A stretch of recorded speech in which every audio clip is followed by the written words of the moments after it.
vraiment ñoom ñëpp ñoo toog defar bureau aussi pour ne daal dañuy défendre profession bi ba mën a créer aussi syndicat boobu donc di wax ñooñu ñëpp daal leen jaajëfal di aussi jéem aussi si suñu kàttan fexe ba nga xamante ni li ñuy mëbët nii mu nekk liñ si xalaat ñu am li nga xamante ni wees na suñu njort. jërëjëf coach ni nga ko waxee nga dend ak ki nga xamante ne moom mooy Yatma Diop ancien international sénégalais ancien attaquant des Lions. Père dalal jàmm ci sa émission. waaw maa ngi leen di gërëm ci woo bi ngeen ma woo tax na sax ma déconfiné tuuti parce que yàgg naa confiné wu depuis un moment mais je voudrais surtout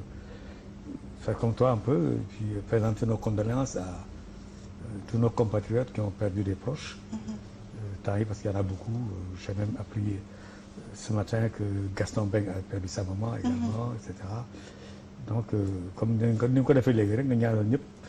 yàlla jégal leen xare la àjjana te li ñu xaw a sonal ci feebar bi tamit ñu ñaan yàlla rek mu dimbali ñu ci bàyyi ji fi ci ba ci kanam oui c'est vrai que ñoom Badara ñi ñooy entraîneur actuel yi et te man dama xaw a am chance entraîneur yi ci gën a yëpp Sarr lañu sant te ñëpp samay ndijaay lañu donc je salue mon oncle j'étais effectivement à l'association à l'Assemblée générale. C'est un débat extrêmement important avec beaucoup de points juridiques que le Sénégalais, que le commun des mortels ne peut pas maîtriser. D'accord? Parce que c'est très compliqué, mais ça demande une réflexion profonde parce que le football, comme disait Pape Diouf,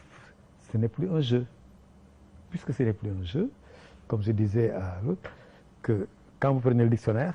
vous prenez entraîneur, on écrit entraîneur, c'est celui qui entraîne. Point. Aujourd'hui, ce n'est plus ça.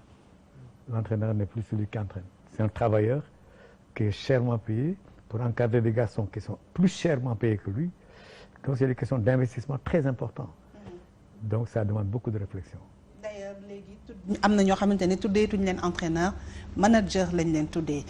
Vu importance li nga xamante ne moom mooy liggéey bi ngeen di liggéey sur le joueur mais surtout sur l'homme. Parce que également da ngeen di manager ay nit te loolu dafa am solo donc coach aspect yooyu yëpp dinañ si ñëw gën ko yaatal revenir nag ci li nga xamante ne moom mooy ci wàllu juridique bi revenir tamit ci li nga xamante ne moom mooy liggéey bi revalorisation bi mais surtout wàllu formation bi pour que diplôme yi ngeen di am mu gën a am gëdd gën a am valeur pour que bu ñu demee ci rendez-vous du donner et du recevoir c'est-à-dire jour bu ngeen génnee Sénégal wala sax fii ci Sénégal keneen kuy ñëw war a rivaliser ak yéen yenn postes yi bu ngeen di ngeen am ay arguments yoo xamante ne di ngeen ko mun a défendre pour yenn postes yi au-delà du Sénégal l'Afrique et pourquoi pas en Europe wala yeneen continent pourquoi pas c'est possible. Grégoire balaay loolu dañuy dellu siwaat ci li nga xamante ne moom mooy ndaje bi samedi la woon fële ci siège u CNTS. ndaje bi tey yaakaar naa ni loolu nag instant bi ñu toll rek ëmbaleetul kenn ñoom am nañ beneen jéego boo xam ne def nañ ko ginnaaw nag ba ñu nemmeekoo li nga xam ne rek moom mooy ay jafe-jafe jàpp sax li nga xam ne rek moom mooy beneen fànn boo xam ne war nañ fa mën a yegg tax na tey jii ñu daal di taxawal seen syndicat ngir mën a saafara lépp loo xam ne mooy seen wàllu jafe-jafe niñ ko tuddee kon ñu dem teewluwaat rek li nga xam ne moom mooy seen ndaje bi. beneen jéego la ñu daal di def mu mel ni rek dañoo sax gënatee noyyi ci lépp loo xamante ne moom mooy seen wàllu jafe-jafe kuréel gi nga xam ne nag moom moo boot mbooleem entraîneur bu football bu Sénégal la nekk lu yees doon na loo xamante ne ni sax ñoom ñi ngànk wàllu bi daanaka am nañ ci mbégte bu baax ndaxte xaaroon nañ ko ci diir bu yàgg boobee sax la ñuy desandi daal di fàttali rek ndaxte ca atum 1976 amoon na ca doomi Sénégal yoo xam ni mënoon nañ ci limba kookee di Jo Diop ñoom ñëpp ñu jotoon ne na yóbbu ca INSEPS bu France ngir rek ñu mën a tàggatu ci wàllu wi noona ba ñu dellu see ñu daal di rek sàkku ci nguur ak Sénégal mu mën leen a jàppale ngir ñu am ab institut bu ni mel la ñoom ñoo sax génn ci bile INSEPS nekkoon ñoo xamante ne ni bëggoon nañoo taxawal ab syndicat waaye seen nekkinu professeur EPS taxoon na rek lu ni mel mëneesut woon a antu. tey jii nii ñu gis rek lépp loo xamante ne ni seen mbëbët la woon daal di antu ñu fas yéene défendre lépp luy wàllub intérêt ci les acteurs ci bile domaine loola dañu ci mën a sukkandiku ci ndimbalu fédération ak ligue sénégalaise de football. mag ñi sax faraloon nañ di wax naan entraîneur ca wàllub jeu la ñuy yóbbu waaye ñi ci gën a xarañ ñoom ñooy former góor ñi loole ñu ne sax xam nañ ko bu baax a baax ba tax na tey jii ñu ngi firndeel lañu cay xaarandi. ci teewaayu sélectionneur national Aliou Cissé mi nga xam ne ñëwoon na ngir mën leen a dooleel la ñoom ñi taxaw nañ daal di féddali bu baax a baax seen kóllëre ba noppi di ci xam ne daañu amal ay séance de formation yoo xam ne dana gën a dooleel lii les entraîneur leneen luñ ci mën a jàpp rek bokk na ci seen bureau bi nga xamante ne ni mën nañ jàpp rek ni Karim Mané moo ci seen président d'honneur fas yéene ci rek ànd ak secrétaire général national am di Badara Sarr leneen luñ ci mën a jàpp rek bokk na ci ay yeneen i poste yoo xamante ne ni ay poste yu ci am solo la loole rek dalee ko ci secrétaire administratif ba noonu sax ñuy tàbb ci li nga xam ne moom mooy wàllub secrétariat ca formation du développement ba ci sax chargé de la recherche et de la documentation mu di lu yees ci mbooleem entraîneur bu football ana rek fa ñu jëm ak naka rek la ñu fas yéene taxawee tey ji laaj ji bëri na. mu ngoog laaj yooyu yëpp Grégoire Ngom samp moom mi fekkee woon assemblée générale mu tàmbali ko genèse bi nag bi ñu jëlee sunu indépendance ak léegi mbir yi ni mu doxee ba tey fi ñu ci toll en 2020 rawatina li nga xamante ne moom mooy taxawaay bi entraîneurs yi war a taxaw parce que dañu gis ne bi pandémie bi tàmbalee dafa mel ne ci le réveil bi parce que depuis qu'on parle c'est vrai am na ay association mais syndicat moom ñu ngi koy soog a musa wax ñu gis ne avant cela il y a eu quelques sorties bu ci mel ni bu coach Youssou Dabo mu ñaawlu taxawaayu comité exécutif bu fédération sénégalaise bu football daal dafa gis ne jël nañ ay dogal mais dogal yi associé wuñ ci ñi nga xamante ne ñoom ñooy entraîneurs yi alors que ces entraîneurs là font partie intégrante de la famille du football sénégalais ñu gis tamit ne ku ci mel ni sa yeneen collègue ñoom Cheikh Gueye ak yooyu jóg nañ am également ay kàddu yu ñu wax automatiquement mu mel ni da ngeen sentir ne jot na léegi ngeen àndandoo def benn say ngir war a nag mun a taxaw défendre seeni intérêt ndax kenn waru leen gën a mun a défendre li nga xamante ne yéen moom mooy seen intérêt ndax jafe-jafe yi ngeen di dund kenn gënu leen ko xam coach. soo defee naa ni Adja loolu benn raison la parce que tey jii defe naa ni loolu lu gën a ndaw la sax si li nga xamante ni mooy waral defar syndicat parce que tey si historique bi Grégoire defe naa ni wax na ni que depuis presque 76. nit ñi xalaatoon nañu defar syndicat donc période boobu nga xam ne football bi mun naa wax ni loisir la woon entraîneurs yi aussi effectivement ñu si bëri ay enseignants la ñu woon wala ay prof EPS wala dara donc bi ñoom période boobu su dee ñoom toogoon nañu xalaat ni syndicat waroon na taxaw parce que maag période bi nga xamante ni léegi football bi dafa dem ère professionnelle depuis 2009 léegi entraîneur nekk métier football nekk métier parce que bu njëkk ba quand même footballeur bi da nga doon dem jàngi wala da ngay liggéey ba pare après def loolu donc loisir la woon mais léegi dafa nekk métier boo xamante ni bu am taxawaay la bu am solo surtout sax ci Sénégal gi ñu nekk nii actuellement parce que tey soo dee xool football fi mu toll Sénégal mooy première nation africaine Sadio Mané mooy ballon d'or africain par exemple tey c'est footballeur sénégalais yi ñu ngi évoluer ci championnat yu gën a relevé dans le monde ci club yi gën a relevé ba pare dañ leen di soxla partout donc loolu laaj na mu am benn organisation ak li nga xamante ni tey jii ñun entraîneurs yi effectivement en dehors de yi nga wax noonu tey jii li ñu wax ci peut-être reprogrammation championnat bi sans pour autant demander avis entraîneurs yi am na yeneen ak yeneen yoo xamante ni tey jii ñun vivre nañ ko ci pandémie bi nii peut-être dafa nekk période boo xamante ne xaw na kenn ñaanu ko yàlla mais propice na à la réflexion tey jii ak technologie yi nekk mooy WhatsApp bi si lañ créé groupe di si biir groupe bi nag ñuy waxtaan di xool lan mooy suñu problème lan la ñu war a def di def ay thèmes di si débattre si loolu la idée wu ñëw ba nga xamante ni lañ defar benn collectif des entraîneurs donc di si dugal nit ñi après nit ñi ku nekk di joxe sa xalaat si loolu nag la ñu gisee ni que tey il est temps peut-être def ni il est temps que ñu war a taxawal syndicat ba parce que suñuy mag yeeg suñuy devanciers yeeg suñu nijaay yeeg yooyu du c'est-à-dire liñ ko xeex depuis boobu ak léegi yàgg na tey ji ñooñu seen jàmbaarteef sax dañ ko war a encore citer parce que période boobu nekkul woon période bu mel comme nii te ñoom ñu ngi si doon xalaat donc tey jii su demee ba toll si ñun ñu war ko mettre ak fii football bi toll rek dafa fekk mu nekk nécessité tey jii entraîneur dañuy vivre ay situation yu xaw a difficile waaw si pandémie bi nii am na entraîneur yoo xamante ne tey jii pour ñu jot sax seen i employeur mooy seen président de club en fait day difficile. ñenn ñi ah. yeneen entraîneur club yi nekk fii ci Sénégal pour ñu jot sax président problème la. problème la yu si bëri am na ñoo xamante ni seen salaire yi parce que tey bi pandémie bi jotee même état bi sax wax na si peut-être dañ ni bu ñu licencier peut-être nañu fexe ba di fay 70% salaire yi xam nga cas de force majeure la du nit ñi ñoo ko créé. mais tey ji war na am loo xamante ni dina permettre parce que tey entraîneur bi dafay nekk responsable. comme ni ko doyen Yaat ma waxee léegi tey entraîneur un Sadio Mané jaar na fi see entraîneur keneen ak keneen noonu ñooñu tey ji ay nit lañu yoo xamante ni ay entraîneur fii ñoo leen defar donc entraîneur dañu am ay responsabilités yoo xamante ni lu si mun di nekk rek surtout si wàllu football bi war nañ si toog waxtaan ak ñoom ba ñu trouver consensus ba nga xamante ni dina yombal daal suñu nekkin ak football parce que aussi bu ñu fàtte ni que entraîneur li ñuy wax maillon bu am importance la si wàllu football. entraîneur ak jour.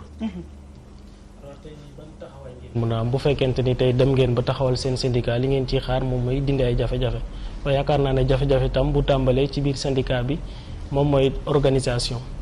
fan ngeen toll ci loolu. waaw c'est-à-dire assemblée générale bi déjà c'est une assemblée générale constitutive la woon parce que loolu c'est nécessaire pour nga commencer def les démarches administratives pour avoir vraiment la légalité donc si loolu la ñu nekkoon léegi nag ñuy continuer déjà massification bi parce que tey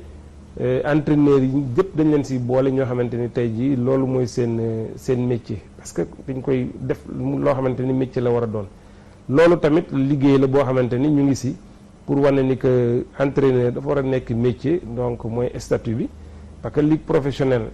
si li ñu yaakaar bi ñu def aussi cahier des charges amoon na foo xamante ni tey am na statut boo xam ne muy pour entraîneur bi yooyu yëpp ñun dañ si war a liggéey parce que dañuy liggéey aussi nekkul loo xamante ni entraîneurs yi kese koy liggéey dañuy liggéey ak ay juristes dañuy liggéey ak ay inspecteurs du travail dañuy liggéey ak ay syndicalistes pour nga xamante ni lii su taxawee day nekk loo xamante ni tey day nekk lu base légale bu wóor parce que tey ji toute profession au niveau du Sénégal am nañ droit syndiqué wu donc loolu moom kii may nañ ko droit yi may nañ ko léegi nag li si des mooy li nga xamante ni teg ko ba nga xam ne métier bi nekk na reconnaissance parce que loolu sax tey jii ku mel ni Aliou Cissé entraîneur la mais état bi mu ngi koy fay donc loolu déjà rek wane na ni que am na foo xamante ni rubrique bi ñu ko dugal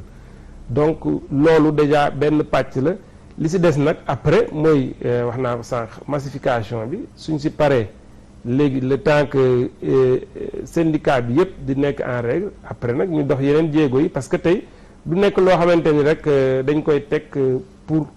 mu nekk mu jàmmaarloog soit fédération wala président de club yi day nekk loo xamante ni dañuy travailler en parfait partenariat ak ñooñu parce que tey ñooy suñu interlocuteur ñooy suñu employeur war nañ mën a toog wax leen te bi ñu commencé ba léegi aussi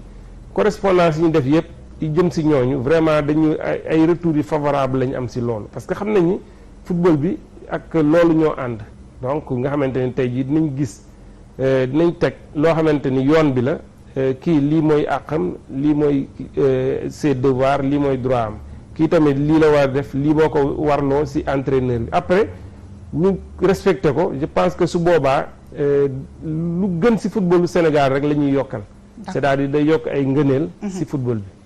alors mu nekk benn syndicat boo xamante ne pour ñi ñuy seetaan du mel ne yeneen syndicat yi ñu gis comme ñoom Damboj waa CUSEMS authentique wala yooyu mais c'est pour mieux organiser li nga xamante ne ñoom moom mooy seen pàcc en tant que entraîneur gis nañ tamit joueurs yi mu mel ne dafa commencer di def tâche d'huile gis nañ joueurs yi tamit ñoom le 11 juillet incha allah dinañu rencontré wu dinañu waxtaan ñoom tamit taxawal seen syndicat mais dama bëggoon ñëw ak yow Yatma Diop ci li nga xamante ne parce que sànq Grégoire junj na ko mooy ci wàllu jeunesse bi li waroon syndicat bi amul ba léegi Badara sax mi ngi koy expliquer mooy li nga xamante ne moom mooy statut entraîneur dafa xawoon particulier au début parce que bi ñu jëlee sunu indépendance missionnaire yi laa woon ak yooyu ñu évoluer ba mu am ay doomu Sénégal yoo xamante ne dem nañu CEPS ci mel ni Jo Diop jàngi dellu siwaat yi fii di évoluer ba également d'autres professionnels comme ay Badara ak ñooñu am na ci ñoo xamante ne ils sont pas sortis de l'INSEPS mais quand même ce sont des professionnels du secteur ñoom tamit ñu dem ba formé wu am ay diplômes yenn diplômes yi fédération moo leen ko jox yeneen yi CAF moo leen ko jox. waaw xam nga Adja dafa am wax nga ko ci sa introduction dafa am ay problèmes de fond te problèmes de fond yooyu ay problèmes de droit la parce que avant 2009 tout le football était amateur totalement amateur il y a plein de gens qui investissent doon joxe xaalis di fay joueur di joxe lii di joxe lële mais loolu yëpp dañ ko doon def parce que dafay neex rek doon droit dama ñëw nekk dirigeant équipe bi neex ma am xaalis joueur bi neex na ma koy jox wala ma koy jox kii ñuy joxe et cetera donc loolu folo woon à partir du moment où état xalaat ne dama bëgg ñu def football privé parce que loolu aussi foog ñu di ko préciser état du Sénégal moo jékki-jékki mu ne moom dafa bëgg a xalaat est-ce que ñun Sénégal mu ñu def football professionnel ñu réfléchir di ci yëpp ñëpp ku ci nekk sa wala nga réfléchir étape boobu bu fekkee dañu wax dëgg rek étape boobu dañ ko xaw a raté parce que étape boobu 2004 la où l'état a dit dama bëgg ñu nekk ay pro mais nag foog ngeen def lii foog ngeen def lii def lii da ngeen am société da ngeen defar lii da ngeen defar lii comme ça man état man ma apporter un financement à ça te document boobu mu ngi daté de 2004 parce que avant li ci def foloon dañ doon fa rek bu la neexee nga ñëw football bu la neexee nga ñëw doo football bu la neexee nga entraîner bu la neexee doo entraîner doon kii léegi nag à partir de bu ñu nee léegi nag football métier la entraîneur bi donc foo bi du entraîneur bi rek du joueur bi rek am na entraîneur bi mais peut-être que am na benn nu ñu koy waxee ci wolof xaw ma nutritionniste bon am na psychologue am na sociologue. C'est toute une équipe. Oui, c'est toute une équipe. Donc ce qui est valable pour l'entraîneur va être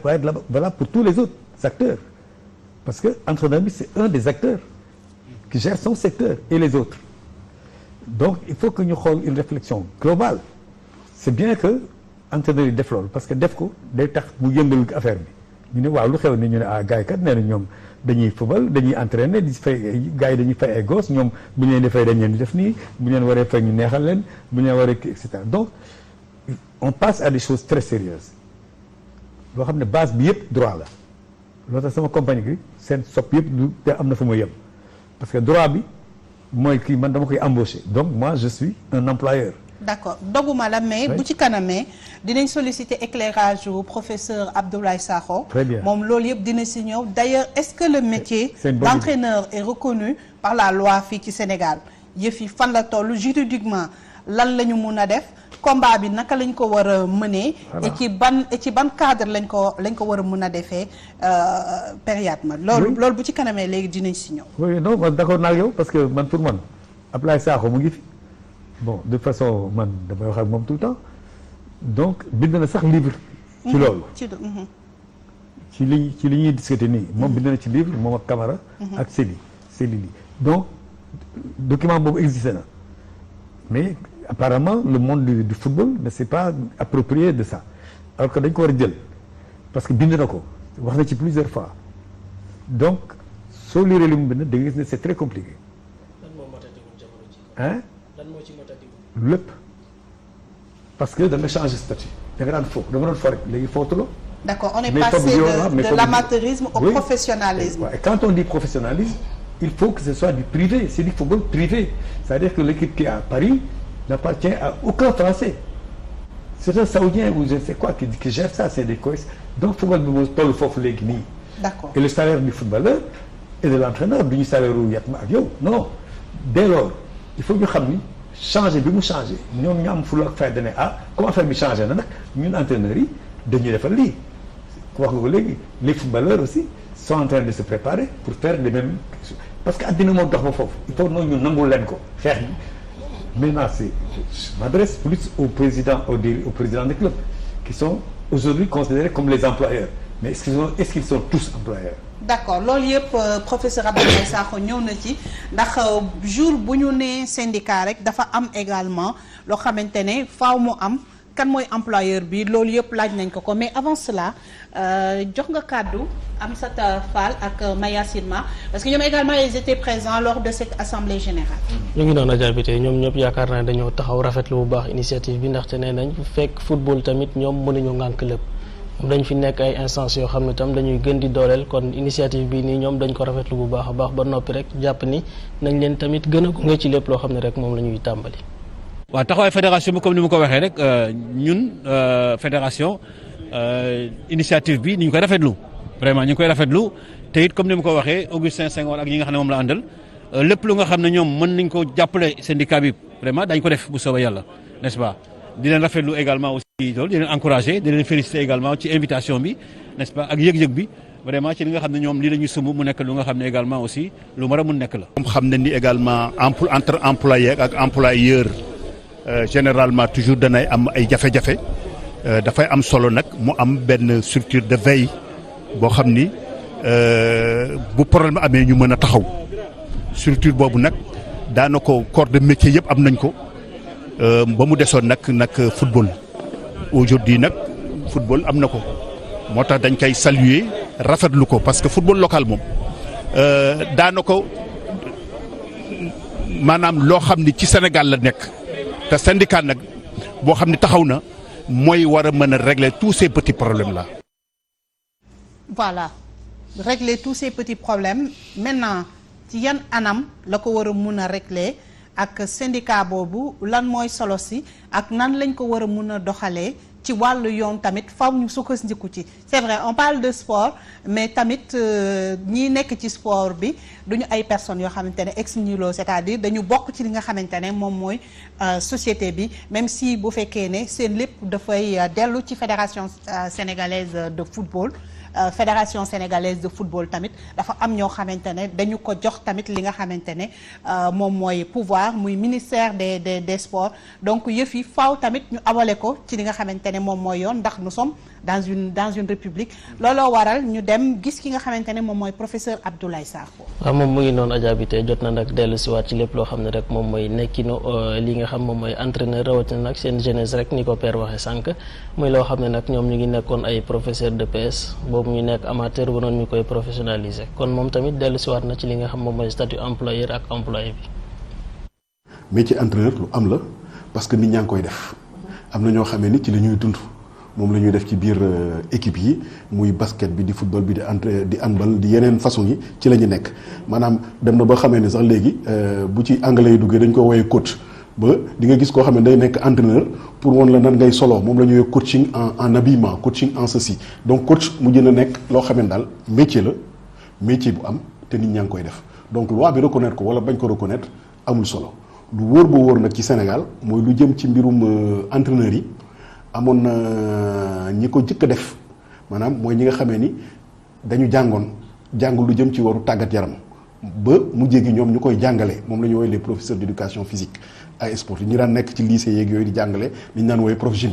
ñooñu mujjee gi bi ñu soxlaa ay entraîneur ñi war a accompagner équipe yeeg yooyu foofu la état bi jëkk a tibbi ci ñooñu mais ñooñu seen statut du woon statut entraîneur nii rek mais statut wu ay professeur d'éducation physique la woon ñu jox leen ñu ñëw di tàggat léegi am na également ay sport yoo xamee ni ay disciplines yoo xamee ni ñoom it dañu ne léegi dañuy bëgg a nekk ci professionnel bu ñu demee ba nekk professionnel ñoom seen bopp dañu nekk ay ëttu liggéeyukaay li ñuy wax ëttu liggéeyukaay dañu nekk ay entreprise lu mel ni Dakar Sacré-Cœur lu mel ni Génération Foot lu mel ni Jaraaf ñoom ñëpp léegi dañu bokk ci lu ñu wooyee sport professionnel ci football rek la gën a am mais yeneen ñi ñu ngi koy def mais ñu ngi koy def de manière informelle donc léegi bu boobaa entraîneur yooyu ngay wax noonu kii nekk seen employeur mooy club bi leen di jël signé ak ñoom contrat li leen war a fay loolu moom mooy employeur te donc bu ñu formé syndicat ñooñu la ñu bëgg a jongante ñooñu la ñu bëgg a jonkanteel pour naan leen ñun kat li ngeen di def bëgg nañu sunu situation bi ñu nekk muy gën a meññ muy gën a avancé ñuy mën a défendre sunu ay intérêt ci li ngeen ñuy dox parce que ni nga ko waxee tout à l'heure nee nga ma seen situation dafa xaw a doy waar daal te wax nga dëgg nag entraîneur métier bu xaw a ingrat la noonu la ko tubaab mën a waxee mooy métier la boo xamee du fay naar bi daal xorom parce que tant que yaa ngi gagné mun nañu fi bàyyi mais mun nga perte benn ñaari yoon rek supporters yi sax ñooy jëkk a jóg ne la kii xamul dara na fi génn xam nga loolu doy na waar. syndicat xam nga dañ ko tuddee syndicat mais syndicat à la base bu dee wàllu yoon la syndicat ñu ngi koy waxee association moom la mag ji daan wax association loi 1901. ñun ñi nga xam ne nag ñun ci Sénégal ñoo leen gën a féete ndaw ñun xam nañ ni mooy association boo xamee ni dafa méngoog ay charte yu ñuy wooyee charte yu jógee ci code des obligations civiles et commerciales article 811 et suivant loi 1901 loi wu France la dañ ko continuer di wax mais du loolu du dëgg aujourd'hui association la te association boobu nag dafay regrouper ñi nga xamee ni ñoom ñoo bokk lu ñuy liggéey ñoo bokk destinée ñoo bokk ñoo bokk daal ay affaires yu bare. syndicat li muy dox mooy la défense des intérêts matériels et moraux de ses adhérents. Quand tu es professionnel et que tu mènes toute ton activité quelque part, comme footballeur ñu lay fay 70 000 par mois doy na waar nga nekk entraîneur ñu lay fay 150 000 200 000 par mois doy na waar nga war ci yor kër loolu du professionnel. Il faut que ñu xoolaat toutes ces choses là et à ce moment là peut-être que ce genre de groupement mun na may Sénégal avancer tuuti sur ce plan là dana doon nag ay xeex du yomb. élèves yi étudiants yi bu ñuy grève yenn saa yi pour ñu améliorer seen situation dana métti mais ñoom dañ ko war a def et puis ñu àdduna am ay sacrifices du ñàkk mu am ñu ciy sanctionné c'est fort possible loolu yëpp dana am. voilà ku ne syndicat nag di nga wax ay combat à mener coach ci wàllu li nga xamante ne moom mooy premier combat bi ngeen taxawalee syndicat bi parce que fi mu ne nii Sénégal syndicat bi taxawal ngeen ko affilié wu à la plus grande confédération fii au Sénégal premier combat bi lan lay nekk ci yéen. waaw defe naa ni premier combat bi woon moo doon déjà mise en place syndicat bi loolu déjà mooy premier combat bi donc di rafetlu aussi professeur Sakho li mu wax leneen li nag mooy que suñu employeurs yi parce que tey moom wax na benn partie bi peut-être mooy président de club yi. mais tey li si beneen partie bi aussi mun nañu wax ni fédération aussi employeur la parce que sélection yi. ay entraîneurs ñoo fa nekk tey soo demee U17 U20 nangam équipe féminine yi ay entraîneurs ñoo fa nekk ñooñu tamit employeur la soo dee xool fédération aussi délégataire pouvoiru état bi la ministère donc loolu tamit combat la c'est-à-dire léegi pour ñun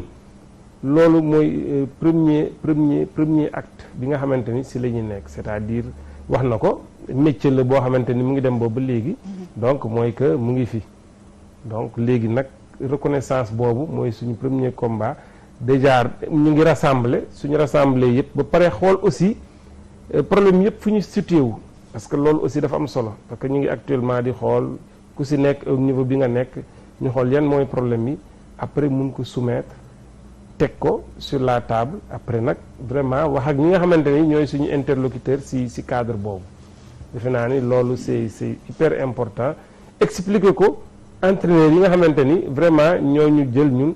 teg ñu si kaw teg ñu diriger bureau bi donc collaboration ak ay ni ñu ko waxee ay hommes de droit ay waa inspection du travail ay syndicalistes loolu defe naa mooy li nga xamante ni daal mooy suñu premier jalon yi ñuy teg avant que ñuy egg si li nga xamante ni mooy la suite parce que tey jii si sama biir si ni ñu jàppee ñun tey jii par rapport ak ñi nga xamante ni ñoom lañ séqal mbir mi muy employeurs yi normalement problème war a fa am parce que tey quand même ñoom ay bonne volonté la ñoo xamante ni ñoom moom seen i entreprise ñoo mun a nekk di defar football bi mais war nañu retrouver autour d'une table ñun ak ñoom pour ku nekk mun a défendre li nga xamante ni moom mooy say droit. d'accord alors Yatma Diop yaa ngi dégg coach ñi ngi ñëw ci li nga xamante ne moom mooy premier combat bi mooy d'abord rassembler toute la famille c'est-à-dire ñoom tous les techniciens locaux mi ngi wax tamit bonne volonté ñi nga xamante ne ñoom ñooy seen premier employeur parce que premier employeur bi on a posé la question au professeur Abdoulaye Sakho mu ne président de club la te sànq li mu njëkk a souligner mooy depuis bi pandémie bi amee fii ci Sénégal ñu arrêté li nga xamante ne moom mooy compétition yi am na ci ñoo xamante ne ay techniciens lañ ñi ngi oo seeni employeur sax mënuñu fexe ba jot leen donc ce qui veut dire que déjà problème am na. waaw Adja man professeur Sakho man suy wax dafay mel ni alxuraan lay déglu parce que li mu jàng daf ko xam te bu ko explique day leer te man réglé na sama problème man parce que moi dama nekkoon toujours ci état bi moo ne dama bëgg ngeen nekk ay professionnel waaye da ngeen di créer société bu mel nii bu mel nii bu mel nii moom boo ko déglu bu baax dafa ne su amee man may def nga nekk sama président ñu signé ñun ñaar rek mooy sa employeur sama employeur nga sa employé la donc dafa simplifier sama lecture man parce que moi j'étais figé mais tant que amul société bu réel buy fay ay impôts di fay ay taxes di fay ay lii ak moom li mu wax ni tudd loolu yëpp dafa ne kii mooy patron bi mooy président bi man may entraîneur bi suñu signé contrat rek moom sama employeur la man employé am la donc problème de droit bi léegi yi ma ci doon gën ci xalaat yëpp dindi na ko raxas na ko nekk teg fële donc gën na yomb léegi c'est sûr parce que man dina na lu bari ci man léegi nag moom nee na yéen entraîneurs yi seen président de club mooy seen employeur maintenant employeur boobu li mu tuddee le combat moom tuddee na ko le combat à mener en principe waru nekk combat waxtaan la war doon parce que aujourd'hui on se rend compte que la fédération par exemple à la limite day def plus que son rôle puisque man xaw ma ci àddina fédération buy subventionné ay pro au Sénégal dañ koy def c'est évident que fédération day jékki-jékki distribuer xaalis fii joxe fii ñu ne Ligue Pro dañu am problème fii mu fay ko ak ñu dañu kii mu fay ko alors que moom fédération la d'accord parce que fédération am na soo jëlee le président de la fédération il est au-dessus de 2 structures yoo xam ne dañu xaw niroo te niroowuñu bii ligue professionnelle la tudd bii ligue amateur la tudd moom mu ne ci kaw donc ci yoon moom warul di régler problème wu ñooñu parce que kenn waxul kenn par force nga dem nekk professionnel donc soo ko nekkee doo ko nekkee par daal ni président dema subventionné dema def dafa am ay charte yoo war a régler pour mun a ne man j'ai opté pour le professionnalisme donc cahier de charge la dama ko war a remplir voilà moom sax raxas na yëpp même cahier de charge bi dina ko tudd ko moom il a pas de relation entre travailleur bi ak président bi nee na président bi bu nekkee mooy président rek ki nekk entraîneur rek am na relation bu seen relation de patron à employé dès lors il faut li mu tuddee combat mooy que les autres ñoom defuñu syndicat seen biir defuñu ko mais ñoom ñoo yore club yi ñoom lañu tuddee président ñoom ñooy employeurs yi ces employeurs là donc ñoom la ñu war a waxtaanal ñu xool dans quelle mesure la ñu mën a respecter les conditions d'embauche c'est-à-dire que waa ji du ma ko jël muy entraîner muy fubal weer dee mën na ko dans la fay 400000 weer dee mën na ko non saa waay 200 moo fi nekk quoi parce que dafa dugg fi gën a fële ak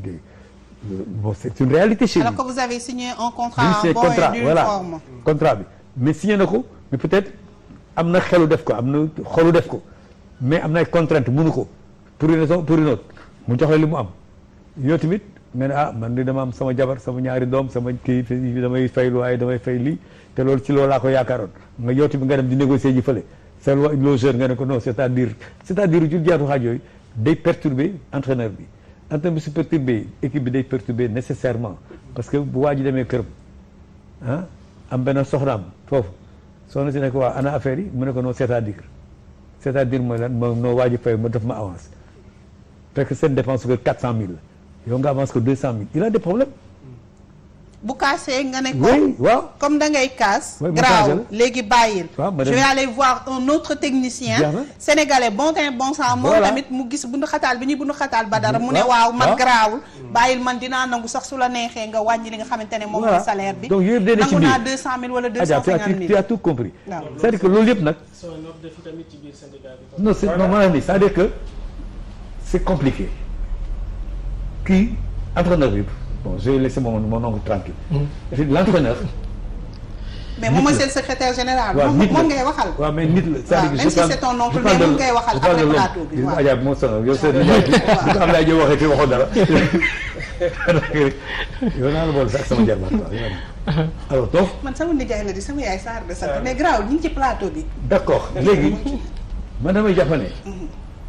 entraîneur bi nit la am famille am jabaram am doomam c'est pas un fils de milliardaire donc dafay am kër di ko louer di ko fay il a donc des charges réelles mu dem ñu ne ko entraîneur nga mu ñëw sol blouson sol kii ñu woo ko ci télévision bu xaatar yi def ni ñëw faire dee nga ne ko non c'est-à-dire boobu c'est un problème. est-ce que aussi en tant que professionnel nga jàng li ngay jàng ba ñëw toog maîtriser ko. oui war nga mën a toog di accepter de ce genre de choses. lu tax nga di ko accepter lu tax man. jàng na moom. Yatma Diop may ma ñëw ci. Badara. mu war ñu gën a tontu ñëw surtout ci difficulté yi ngeen di dund au quotidien parce que gis nañ leen des fois ci ay terrain vague ci ngeen di entraîner ay xale ay conditions yu méttee alors que vous avez opté pour ce métier c'est-à-dire du loo xamante ne da ngeen koy def nii profession la comme man ni may xëyee suba. gàddu sama saak ñëw liggéey si fii 7TV. non de toute façon doy yaat ma xam na baax la nit ñi di jànkonteel parce que tey soo dee xool club bu Sénégal soo jëloon tey jii 28 club yu nekk professionnel yu nekk ligue professionnelle xam nga cahier de charge bi loolu nekk na si. terrain bu ñu gazonné foofu la ñu war recevoir fi mais tey soo jëloon loolu c'est sûr que équipe yi si am terrain yoo xam ne ñoo ko moomal seen bopp yu nekk en norme peut-être eggul 8 mënuma ko citer nii mais je suis sûr que eggul loolu léegi nag. su dee yow tey ji yaa ngi yore benn équipe Dakar tey soo dee xool équipe yi peut-être ñoom ñëpp Demba Diop lañ doon xëccoo pour di fa louer di fa entraîner léegi mënul nekk tey jii da ngay gis terrain yoo xamante ni terrain yu suuf équipe dañ fa obligé dem tey yow en tant que entraîneur yow si condition yooyu ngay liggéey transport bi nekk na loo xamante ni day métti transport bi pour joueurs yi sax ak pour yow en tant que entraîneur condition matérielle yi nga war a liggéeyee nii à part comme ni ma wax nii rek à part quelques équipes yoo xamante ni vraiment ñu ngi ci top bi à part loolu ñeneen ñi aussi tey ji di nga dem ci benn équipe muy entraîner ñu ne la équipe professionnelle tu vas te poser des questions parce que tey jii yow war nga yoree 25 jours war nga mën a yoree 25 ballons peut-être tey di nga dem ci équipe boo xamante ni 10 ballons wala 5 ballons moo fay nekk alors que loolu yow tu es obligé de travailler dans ces conditions là. pour nag léegi ñu ne la résultat bi da nga ko war a atteindre au bout par exemple dañu naan la da nga war a maintenir wala da nga war a jël championnat wala da nga war a jël deuxième tey jii sax même début saison toutes les équipes soo dee xool toutes les équipes ñëpp doo si gis kenn ku ne man damay ñëw pour maintien généralement équipe biy doog a yéeg mooy wax loolu mais ñi si des ñëpp dañ naan dañuy jouer podium bi wala dañuy jouer le titre mais du ñu def les conditions matérielles yu gën a élémentaire en dehors du fait que entraîneur war nañ ko mën a fay joueur bi war nañ ko mën a fay à temps war nañ ko mën a jox li mu yellool mais tey ji loolu lépp du mat mais waxuma loolu sax mais condition de travail yi sax da nga ko dul matale léegi après nag quand même dañuy teg yooyu charte tey mën nga toog di jouer tuuti jouer ñaari match ñetti match 5 journées mu dem après ñu gis équipe bi doxul wala période nga jóge woon ci phase bu baax commencé wàcc mën nañ la limoger sans droit des fois nga signer avec une équipe contrat wu 1 an tey jii ñoom année bi nan lañ koy jàppe mooy saison bi fi muy commencé ak fi muy jeexe saison bi durée 6 mois de salaire nga am donc c'est des dafa bëri ay problèmes yoo xam ne 6 autres mois de l'année moom doo ko mën nga signer fa 2 ans mën naa la tey mën nga signer 2 ans de contrat équipe bi mu ne la tu as signé pour 2 ans mais nga joué saison bi mu 7 mois saison bi jeex vacances yi peut-être duré 6 mois mais da ngay nekk noonu doo ko fayeeku saison bi reprendra te ngay fayeeku fu mu jeexee même jour yi dañuy nekk ci même situation. donc ça veut dire daal bu ñuy football dañ lay fay. waaw mooy comme nii rek pandémie bi déjà am na mais c'est sûr que ñun dañuy wax ak suñuy collègues yi mais tey jii plus de la moitié des entraîneurs ne sont pas payés ci pandémie bi nii plus. ëpp na ko sax ëpp na loolu peut-être 80% entraîneurs yi dañuy toog nii di xaar mais loolu mënoo si nit ki mënu si am sérénité boo xamante ne tey war na mën a liggéey alors que comme ni ma wax rek football Sénégal tey jii fi ñu ko séentu mooy première place mondiale africaine. amiin waaw. tey jii boobu am na solo première place mondiale boobu. tey jii Sadio Mané ballon d'or mondial la ñëpp dañ ñi parce qu'il est noir parce qu'il est africain wala lii moo tax mu ñu egg ba foofu mais tey jii Sadio Mané war na mun nekk ballon d'or mondial tey suñu doon jël 50 meilleurs joueurs dans le monde c'est sûr que Sénégal mën na si am ñaar wala ñetti place minimum alors que tey ku mel ni Nigéria peut-être 200 millions d'habitants la mais tey jii mun na am benn la fay am wala ñaar soo jëleen Brésil tey jii fu football Sénégal football Afrique monde bi nekk rek tey jii ñu ngi fay tudd entraîneurs yi. voilà tey jii Aliou Cissé defe naa ni bii par ici Coupe d'Afrique bi normalement il était quoi 2e parmi les entraîneurs. c'est un entraîneur local boo xamante ni tey jii il a fait ses preuves yeneen entraîneur même chose donc pour dire tey jii ñun pour benn wax rek kii syndicat wu entraîneurs yi en France mais bi ñu waxtaanee ak ñoom c'est ce qu'ils disent dañ ni parce que tey xam nga soree xool Sénégal parmi les pays africains je pense que c'est le premier pourvoyeur en France de footballeurs par année. donc ñoom ils se disent que ni donc joueurs yooyu di jógee fii Sénégal nii di dem France te ñu si ñëw ay joueurs yu baax la ñuy nekk donc entraîneurs yi fii am nañu mérite mais tey ñoom xamuñu sax si yan condition la ñuy liggéey. ngeen di liggéey mu nekk loo xamante ne lu doy waar la li tax nag ñu appesantiru ko yëf yi ku ci nekk da nga am rôle boo joué bu ñu ñëwee ci ñi nga xamante ne ñoom ñooy employeurs yi di présidents yi di responsables de ce football sénégalais là li nga xamante ne moom moo leen war faaw tamit ñoom ñi nga xamante ne ñoom ñooy entraîneur ñu ñëw ci li nga xamante ne tamit li leen war la. dañu koy tàmbali Grégoire Ngom ak li nga xamante ne moom mooy jàngat bi ñu Bécaye Cissé defal ci kan moo war a nekk entraîneur ak ci yan anam la ko war a defee. wàllu formation la tàmbali Adja bi tey ndax gis nañ nag ñu bëri ñoo xamante ne rek nekkoon nañ ay joueurs génn ñëw mujj entraîneur mais adage bi dafa ne nekk footballeur bu mag taxul nga nekk un bon coach kon Bécaye Cissé tamit ñëwaat na rek ci lépp loo xamante ne rek moom moo ñeel tey yan aptitude lañ war a am waaye tamit naka la ñu war a mën a taxawee. bari na lu ñuy gis ci suñu réew ay nit yuy dajale ay ndaw di leen jéem a tàggat mu bari lool ñu ciy wuyoo entraîneur tey mu nekk lu ñu war a saytuwaat ndax tàggat ndaw ab métier la ci loolu kan mooy ku war a mën a wuyoo turu entraîneur. ci sama jàngat ki ñu war a wooyee entraîneur mooy la am diplôme requis nga xam les rudiments nga xam lan la tàggat laaj. entraîneur moom dafa nekk koo xam dafa war a dem jàng. pour boo ñëwee nga mun a li nga jàng nga mun ko au moins defal xale yi. football rek yem à un niveau mënul tax nga doon entraîneur. par exemple sur volet nawetaan am na ñi nga xam ne dañuy tuddee seen bopp ay entraîneur mais ñooñu ay accompagnateurs lañ parce que mënuñu xam les rudiments yu gën a wóor si nga xam ne lan la yaramu nit laaj. pour nga def tàggat yaram. bu fekkente ne ci suñu réew bari na ñu bëgg tàggat ay ndaw jot na ñu normaliser bi le secteur ngir ñu mën a aar suñu ay ndaw yoo xamante ne ñu ci bëre jaar ci encadrement bu jaarul yoon mooy lu tax seen carrière gën a gàtt. football moom soo xoolee ci pourcentage bi sur 10 3 rek ngay gis ñu fay réussir 7 yi yëpp dañuy lajj du ñu yegg ci fuñ leen yaakaaroon. mais formation bi la ñuy escamoter. loo jàngul doo ko tari. parce que quelquefois nga gis nga ñëw seetaan une séance d'entraînement nga gis ñuy liggéey boo xam ne yow en tant que connaisseur en tant que entraîneur da ngay xam ne que c'est pas ça léegi nag loolu mooy indi yenn cas yi parce que da ngay ñëw à la veille d'un match nga gis un entraîneur buy chargé maintenant nga bëgg le lendemain jour match bi waaj am répondant du mën a am répondant. ak lu ci mënti nekk CAF moom depuis ay at ci ginnaaw mu ngi faciliter te di accompagner fédération yi ci wàllu formation des entraîneurs en licence D et C ak ay recyclage ci ñenn ci suñu ay techniciens donte ba léegi bëriwul lu ñuy gis ay session de formation en licence B ak A. lu wér te wóor mooy fi football bi tollu tey réew bu ci bëgg gañe dara foog nga sukkandiku ci tuutànk yi boole ci am ay encadreur yu qualifié ngir ndaw yi mën a am ab tàggatu bu jaar yoon. mu ngoog loolu day tax ñu samp nag laaj ci wàllu li nga xamante ne moom mooy formation encadreur yooyu di encadrer ñi nga xamante ne ñoom ñooy joueurs yi tàmbale ko ci li nga xamante ne moom mooy petite catégorie bi ndax ci wàllu tuutànk yi da ci am. ay aptitudes yoo xamante ne moom nga war a mën a am pour manager xale yu ndaw yi Yatma Diop. oui mais moi je pense que li ma dégg nii am na ci loo xam ne quand même man awma droit bàyyi mu jàll quoi parce que quand des techniciens de football dans leur argumentaire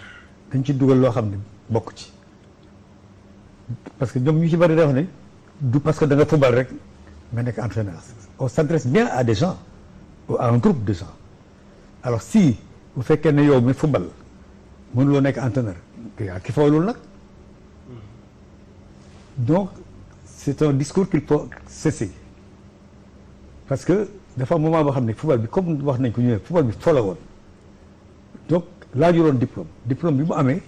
il y a combien de jeunes Sénégalais aujourd'hui qui ont le diplôme d'entraîneur ils sont nombreux. mais Yatma Diop yow xam nga c'est normal tu es un ancien international sénégalais c'est normal. faaw nga défendre non damay équilibrer débat bi non foofu sottuma du tout mais tamit c'est pas parce que tu as été un ancien joueur wala un ancien international que nga war a mën a nekk un bon entraîneur tamit. en plus maintenant léegi ndegam kooku mënu ko nekk ki masul football nag ki masul nekk footballeur nag. mais mën nga ko jàng c'est un métier d'entraîneur. mais c'est tout si côté boobu. même FIFA sax insisté na si trop. parce que gis nga ancien footballeurs yi FIFA da si insister trop pour que ñu mun a def seen reconversion si football. tey jii mun naa la jox benn exemple Rabat Sadane si la bokk mais Assane Cheyata entraîneur u Égypte. naa 5 fois la jël Coupe d'Afrique. mais tey jii mun nañ ne amul diplôme. amul diplôme 5 fois Coupe d'Afrique. Rabat Sadane def naa moo yóbbu Algérie 2 fois Coupe d'Afrique même chose. duñu sax ay c'est-à-dire ñoom arabe la ñu dégg amuñu jànguñu bokk en fait. ay autodidacte lañu. donc loolu dafa am solo yooyu nag la ñu xool ba nga xamante ni ñoom tey am na sax benn genre équivalence bu ñu def. peut-être dañ ko dul appliquer. mais tey dañ naan la yow soo joué Coupe d'Afrique soo musee participer à une phase finale de Coupe d'Afrique am nga ay points yoo xamante ni mën na la jox benn licence. d'accord léegi nag li des mooy voilà c'est important. d'accord mooy expérience bi. voilà on est tout à fait d'accord am na ci ñoo xamante ne say mbokk lañ yeneen option lañ jël mais c'est vrai que war nañ mun a reconvertir nekk entraîneur comme on dit loo doonul taalibe munoo doon sëriñam. mais fii dañu fi gis tamit ay entraîneurs yoo xamante ne parce que wax na ko ba wax ci waxu championnat local bi am na ñoo xamante ne c'est par passion dañuy jékki-jékki bu ñu former groupe def seen petit camp jékki-jékki ñu naan la entraîneur ba nga dugg ci métier bi te subiroo formation. xamoo lan mooy physionomie nit ak yooyu tamit dafa nekk loo xamante ne dañ ko war a bannir ci milieu bi Yatma Diop. oui Adja mais. waaw dama ne. loolu lu yàgg la. d'accord. aujourd'hui il y a plein de jeunes Sénégalais qui ont le diplôme d'entraîneur. plein beaucoup. Moi-même j'ai assisté à plusieurs remises de diplôme d'entraîneur. Et chaque cérémonie de remise c'est des dizaines voire des centaines de jeunes qui sont diplômés. Aujourd'hui, Adja, même dans les équipes navétanes aujourd'hui, il y a des entraîneurs diplômés. Mais lan mooy valeur u diplôme boobu tamit. Non, diplômé c'est parce diplôme que tout à l'heure fédéral. on va poser cette question. Je vais te l'expliquer. Lan mooy valeur u diplôme yooyu. Je vais te le donner. J'ai dit aujourd'hui dafa amoon benn diplôme boo xam ne comme il l'a dit les anciens profs d'éducation physique et cetera yooyu ñoo jékki-jékki ñoo nekk des entraîneurs diplômés. Avant eux, c'était des anciens footballeurs qui encadraient les équipes. Et ces équipes-là n'étaient pas plus mauvaises que celles-ci. ñu doon football Sénégal fii ñu leen doon entraîner c'était des grands joueurs ñu leen doon entraîner te ñooñu kenn daw leen fay xalaatuñ ko sax léegi nag football changé na le diplôme d'entraîneur moom ngi nii xam na ne am na licence lan C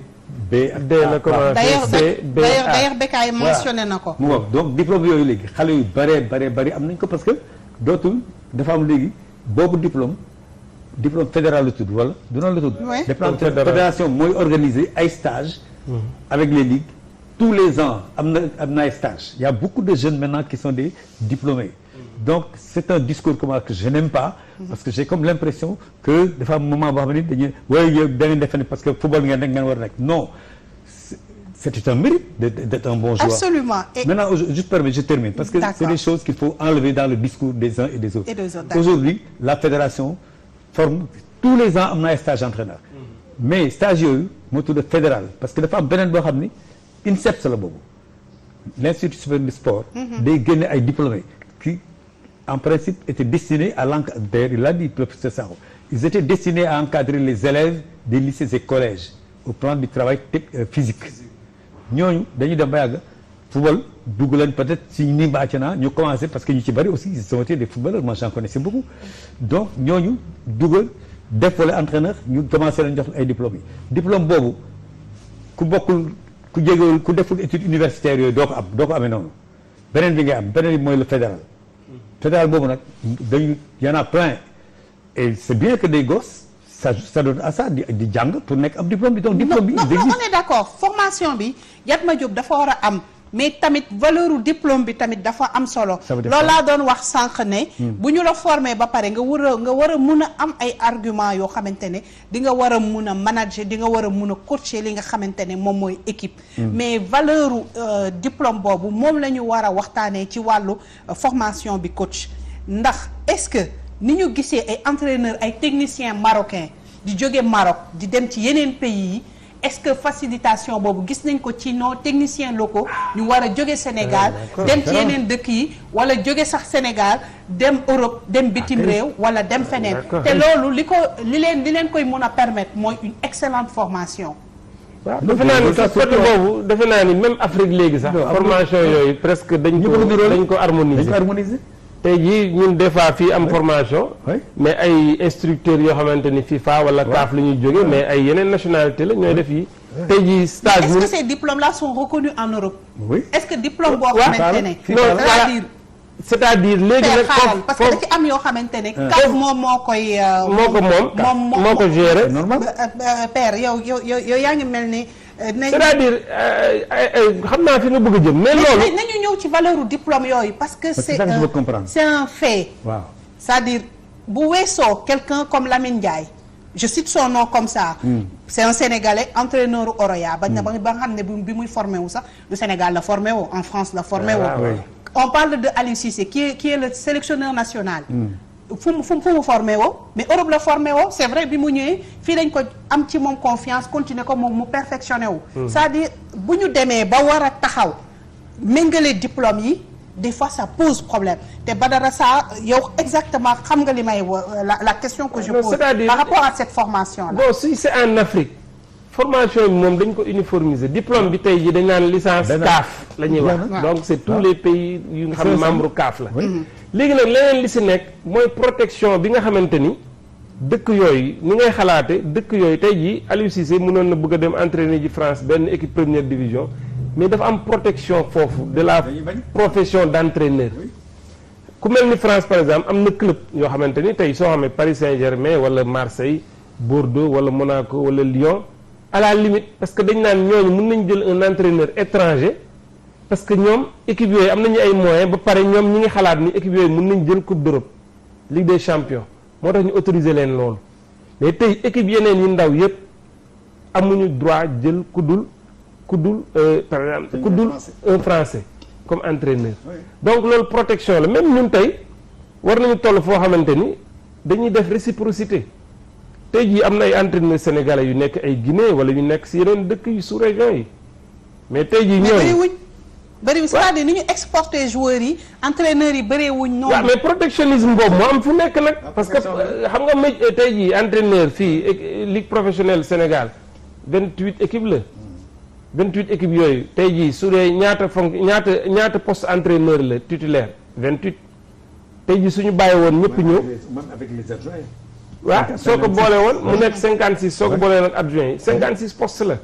tey jii yeneen dëkk yi tamit noonu lañ koy calculer donc am na tuuti protectionnisme boo xam ne dañ koy def pour mun a défendre métier boobu su dul loolu tey dañuy bàyyi noonu rek étranger yëpp ñëw jël kii parce que léegi tey jii ñun war nañ mun a dem ba toll foofu Sénégal tey soo dee xool si 28 équipes yi am na defe naa am na ay italiens yu nekk Mbour Petite Côte mais am na benn français tamit bu nekk defe naa Renaissance xam nga tey ji su amul réciprocité tey ji loolu suñu combat tamit day nekk loolu tey ji ñoom suñu d'accordoon ay sénégalais moi je suis sûr que France suñu d'accordoon ubbi noonu tey am na entraîneur sénégalais yoo xamante ni mun nañ postuler même ay am entraîneur yu nekk ay Belgique wala yooyu ay Sadio Demba wala ñeneen ak ñeneen mais des fois dañuy am benn limite mënuñu atteindre benn sommet bi au niveau de l'entraînement. Mais est-ce que je reviens toujours ci sama question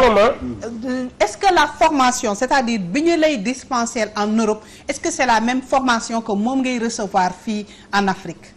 plus particulièrement au Sénégal c'est-à-dire prenons le cas du Sénégal parce que on a vu que quand même fu ci mel ni Afrique du Nord comme ay Maroc ak yooyu ñoom ils ont compris très tôt les enjeux on a vu que par rapport à seen formation bi des fois nag ñu associé ci Afrique subsaharienne gën koo xaw a kii parce que gis nañ ci wàllu licence A bi gis nañ ñu boole ci ku ci mel ni coach Aliou Cissé gis nañ ñu boole ci ku ci mel ni Ibenge waaw CAF moo ko defoon mais organisé ko foofu c'est chapeauté par la CAF mais initiative yi la plupart du temps dafay am ci ay pays yu mu jóge yu proposé c'est-à-dire ce sont des pays qui ont compris très tôt li nga xamante ne moom mooy enjeu yi quoi c'est-à-dire loolu mooy comme nii rek ñu ne organiser Coupe d'Afrique ku mel ni Maroc am nañu moyens am nañu infrastructure am nañu influence bi mais tey jii boobu diplôme noonu CAF pro la defe naa A pro. bi ñu koy def foofu dañu jël ay sélectionneurs yoo xamante ni peut-être ñoom ils vont mettre seen entraîneur foofu. ils vont en profiter. mais après réalité terrain bi la rek. tey jii même diplôme yooyu mu nga ko am mais réalité bi nga xamante ni ci terrain bi moom nga fay fekk. tey jii ñoom un président de club mun na choisir même ki mu bëgg mun na jël le meilleur ki nga xam ne moo am le plus haut diplôme. mais après tey résultat bi mun na bañ a suivre. léegi. mooy mënuma comprendre yéen ñaar ngeen bokk formation bi bokk même diplôme bi tey bu ngeen ñëwee nga écarter le tey jii le noir jël par exemple le blanc pour lan la. formation bi la wala. Je peux répondre à ta question avec l'autorisation de. Bien sûr, bien sûr. Adja, parce que le diplôme dans le football à la limite français yi la. Dans le football amul woon c'est une direction technique nationale en France. Qui a créé ça qui a imposé ça. Alors ñoom seen bopp l'équipe du PSG l'entraîneur portugais Babon Moussa Souley. Arthur Georges. Paris a des ambitions. Voilà. Ils veulent aller en Coupe d'Europe. Ils vont chercher un entraîneur portugais. ñëw ñu ne non c'est un portugais. Vous ne pouvez pas le prendre. Son diplôme n'est pas un diplôme de France, etc. Alors qu'on est dans un système de l'Union européenne. C'est pas admis. On peut aller travailler dans. Donc ñu ne ñoom Paris li leen bëgg la direction technique française dit non ñu changer turu entraîneur bi. ñu ne non jëlatuñ ko comme entraîneur maintenant c'est notre manager. jël nag benn entraîneur français teg suufam. d'accord donc lu yàggal li ngay wax nii maintenant dafa am standardisation c'est-à-dire que aujourd'hui le diplôme d'entraîneur le programme c'est un programme CAF qui dit CAF dit FIFA. dès lors ñëpp ci yem léegi. ñëpp ci yem le diplôme qu'on fait au Sénégal moom la ñuy def Maroc moom la ñuy def feneen.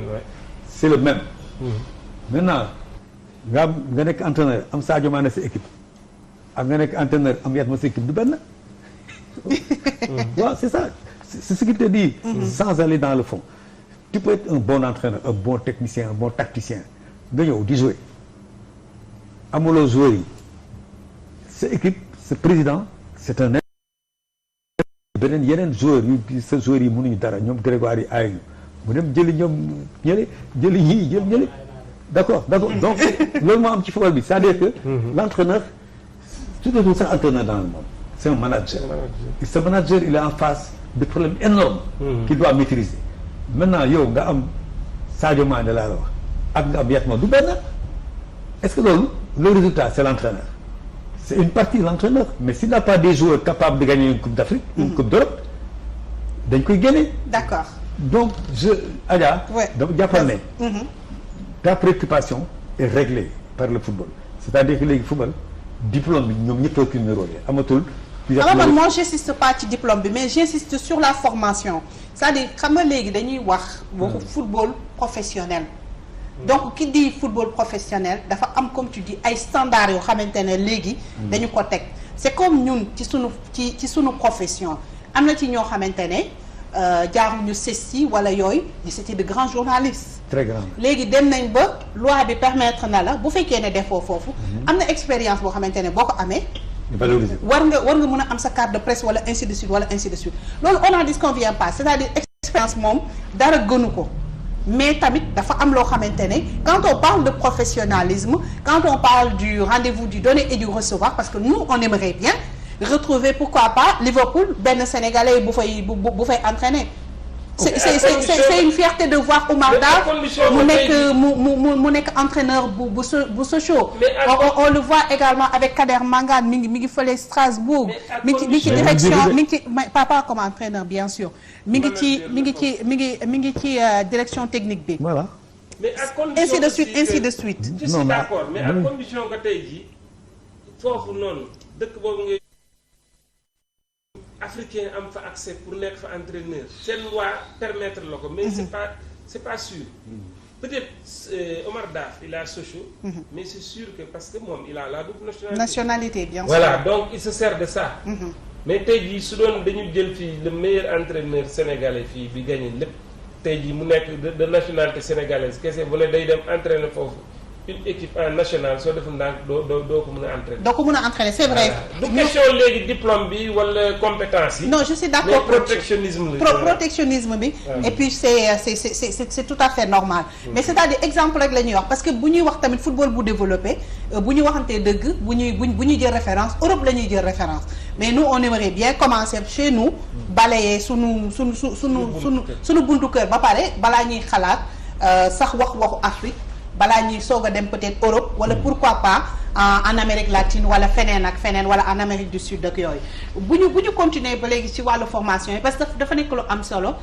coach Abdou Sané am na lu mu dénk Bécaye Cissé. muy noonu moom nag taxaw na rek mu ne dañ ciy gis ñu bëri rek comme ni ko père waxee sànq bëri na ci ay ndaw yoo xam ne dañoo gàddu seen diplôme waaye terewul dañuy wër duñu am liggéey bi. dañuy toog tamit benn diir boo xamante ni itam dañuy dem mesure d'accompagnement yi kenn mënu ko gis kon nañ teelu jàngat après doog a ñëwaat ci wax jooju. wàllum diplôme yi am na ñu bëri am nañ diplôme mais mesure d'accompagnement bi amul parce que soo jëlee par exemple nga jox ko diplôme mais ku am diplôme loolu mooy diplôme bi c'est pour mu mën a liggéeyee diplôme bi mais malheureusement da ngay gis ku am diplôme ba pare amul lu mu koy liggéeyee ou bien même su amee lu mu koy liggéeyee tamit malheureusement suy liggéey amul benn rémunération bu normal sur 10 personnes yu am diplôme yi nga xam ne si wàllum football la di diplôme d'entraîneur mais 7 yi yëpp bàyyi nañ métier bi 3 yi rek ñoo fay toog di liggéey si le bénévolat ou bien lu ñu leen di fay rémunération bi amul benn njëriñ donc nit nag sooy liggéey ba pare ba am diplôme surtout que ñun volet football boobu lay ngaññi lu bëri parce que il faut nga fay nga def say diplôme ba am diplôme mais suñ lay jël pour nga entraîner benn équipe ñuy négocier ak yow ou bien nga bëgg a def le bénévolat pour entraîner benn équipe et que yow sooy def la formation pour am le diplôme de l'initiateur premier degré deuxième degré licencié et consort il faut nga fay ay milliers d'argent pour nga def le diplôme soo amee diplôme bi ba pare on veut que tu travailles dans le bénévolat surtout ñun suñu zone sud vraiment la majeure partie des entraîneurs ils travaillent dans le bénévolat.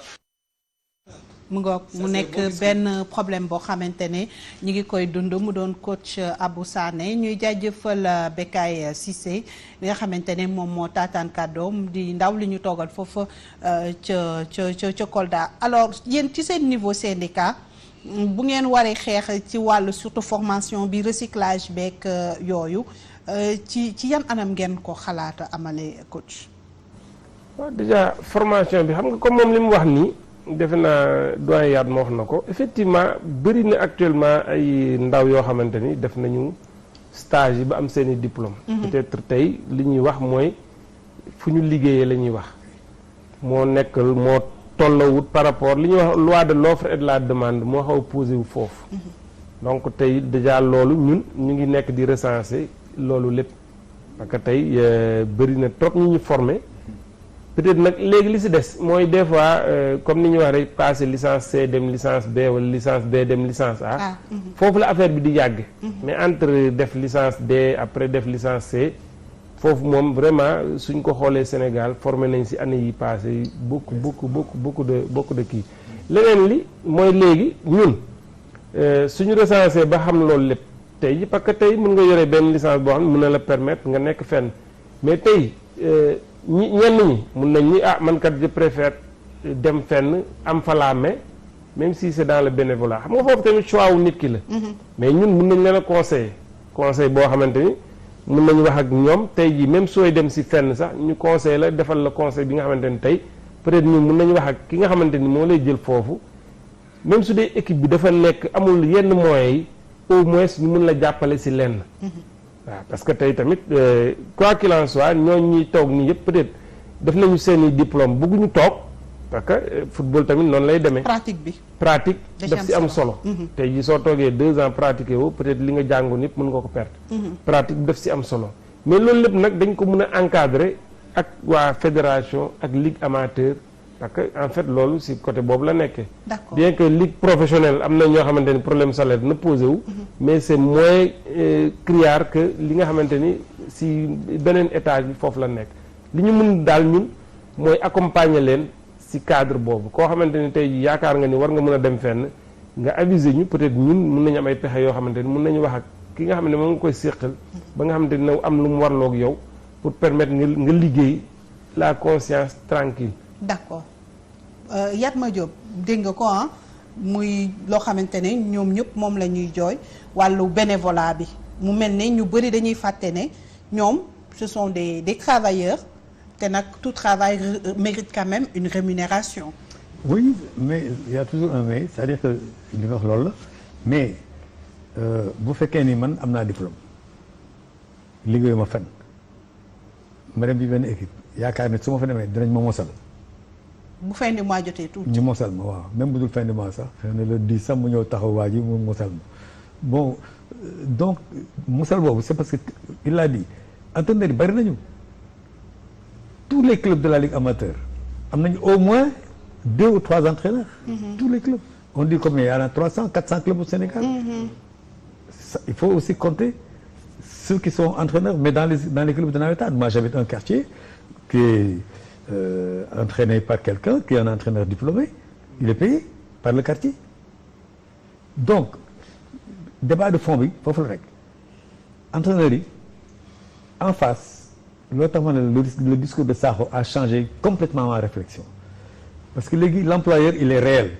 ni mu ko waxee mooy employeur am mooy ki nga jàkkaar loolu ngeen signé d'abord lan lañ signé contrat boobu kan moo ko xool yow doo juriste man moom laa wala man am naa niveau boo amul ma jox la këyit ne la signé ma fii je t'embauche dinaa defal li naa defal la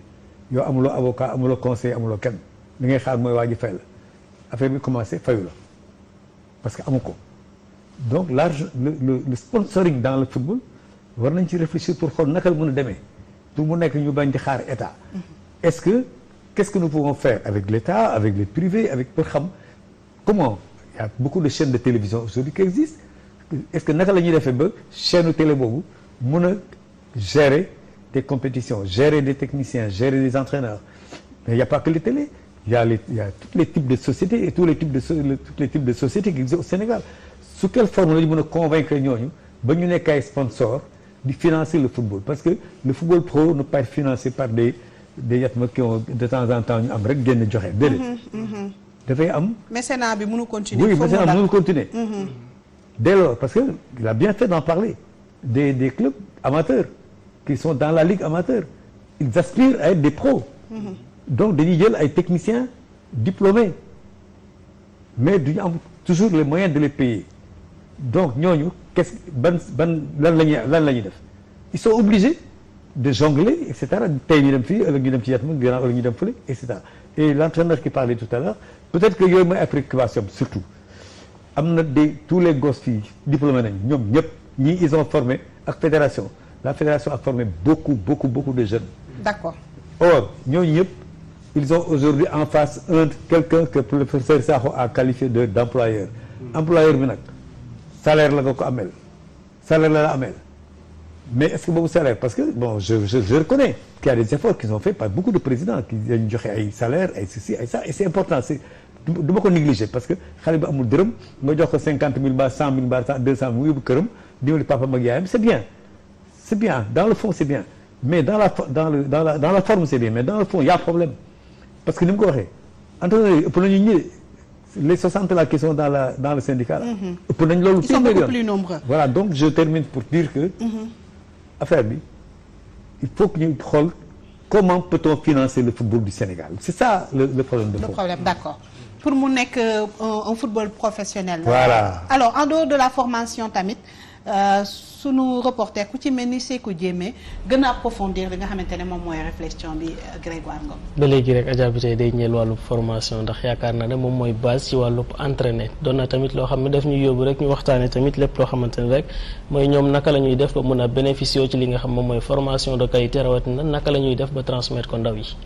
gannaaw bi ñu taxawalee syndicat bi nga xam ne moo boot technicien yu réewu Sénégal tey jii war nañu taxaw seetlu ci kanam li nga xam ne moom mooy métier bi ñu jàpp ni mooy métier bi gën a ingrat ci àdduna bi muy métier nekk entraîneur ndax kat tey jii bu doxee ñu ne ñépp a tax mu dox waaye bu dara doxul ñu ne entraîneur ba bu dee tey jii yile technicien taxaw nañu ne entraîneur la ñu bëgg a doon waaye ci wet ga war nañu nangu ay salaire yu bon ay conditions liggéey yoo xam ne yu metti loolu wala sax yu amul te ci kaw loolu yëpp war nañu doxal discipline ba. beneen seetlu bu taxaw mooy ni ñi nga xam ne ay techniciens locaux lañu war nañu xeex ngir ñu mën leen reconnaître ci sélection nationale yi mooy ni bu ñu demee bay tànn koo xam ne entraîneur la ñoom war nañu fexe ba nga xam ne dinañu mën a tànn kenn ci ñoom wala bokk suñuy tànn keneen koo xam ne feneen lay jóge ñoom it war nañ leen laaj liñ ci xam ndax kat ñëpp nangu nañu ni ca Afrique équipe yi nga xam ne ay entraîneurs locaux ñoom ñoo ko yor bëriwul mën nañ leen xayma ndax li ci gën a bëri réewu Afrique yi wala bokk sélection yi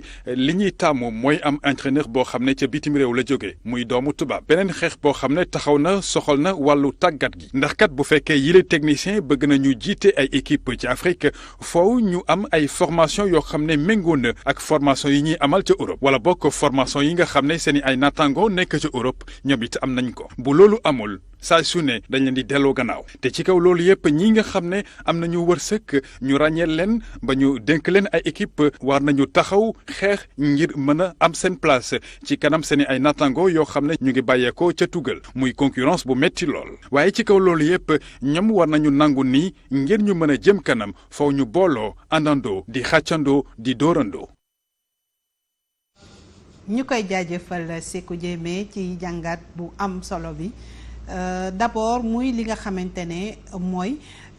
entraîneurs yi war a ànd booloo ndax déjà su weesoo yéen liggéey bi ngeen di liggéey ci club yi ku ci nekk en tant que sénégalais boo sañoon war a mën a diriger li nga xamante ne moom mooy la sélection nationale mais même ci wàllu club yi on le voit dañuy gis ñu jóge en Europe ñëw commencer di rivaliser ak yéen donc xam nga loolu déjà ça pose problème la concurrence elle est là. Sans compter nag li nga xamante ne moom mooy les différentes sélections nationales en Afrique c'est que wax na ko ñu ci bëri ci sélection yooyu ay ñu jóge bitim réew ñooy ñëw ay tubaab kon on les surnomme des sorciers blancs très peu de sélections ñoom ñooy am à leur tête des fils du pays mu nekk loo xamante ne tamit beneen jàngat la boo xam ne war nañ ci teg sunu baaraam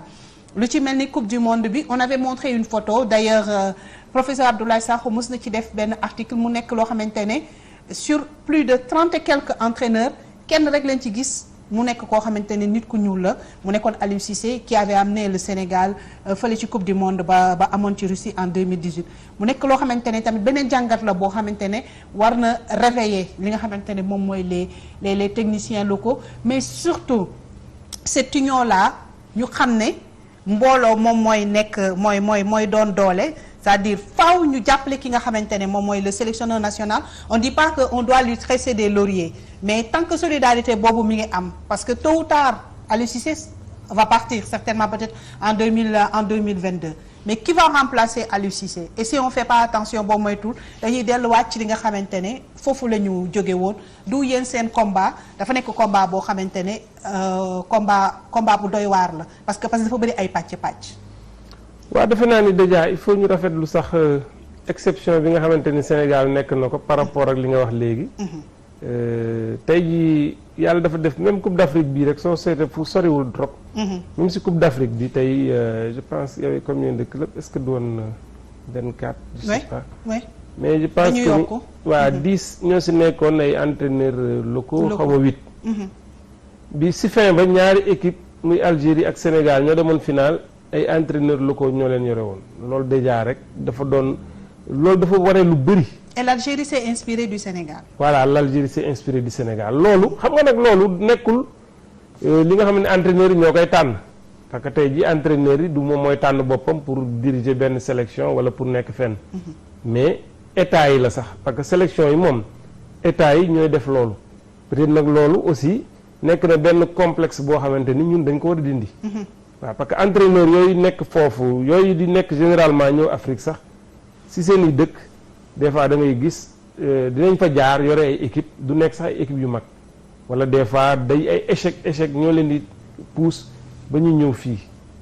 donc tey xeex la tamit lu boo xamante ni Aliou Cissé wax na si keroog sax defe naa ni si assemblée générale bi ñun ñoo ko war a xeexal suñu bopp mais aussi il faut que ñi nga xamante ni ñooy jiite ñoo jël décision yi ñu jël ko ñu mën si jàppale tey jii Sénégal dans toutes les sélections tey heureusement que sélection yëpp muy équipe féminine yeeg yëpp ay entraîneurs yoo xamante ni Sénégal fii la ñu sosoo. ñoo ko yore mais soo demee si yeneen dëkk peut-être di nga gis équipe yu yëpp sax yu ndaw yeeg ñëpp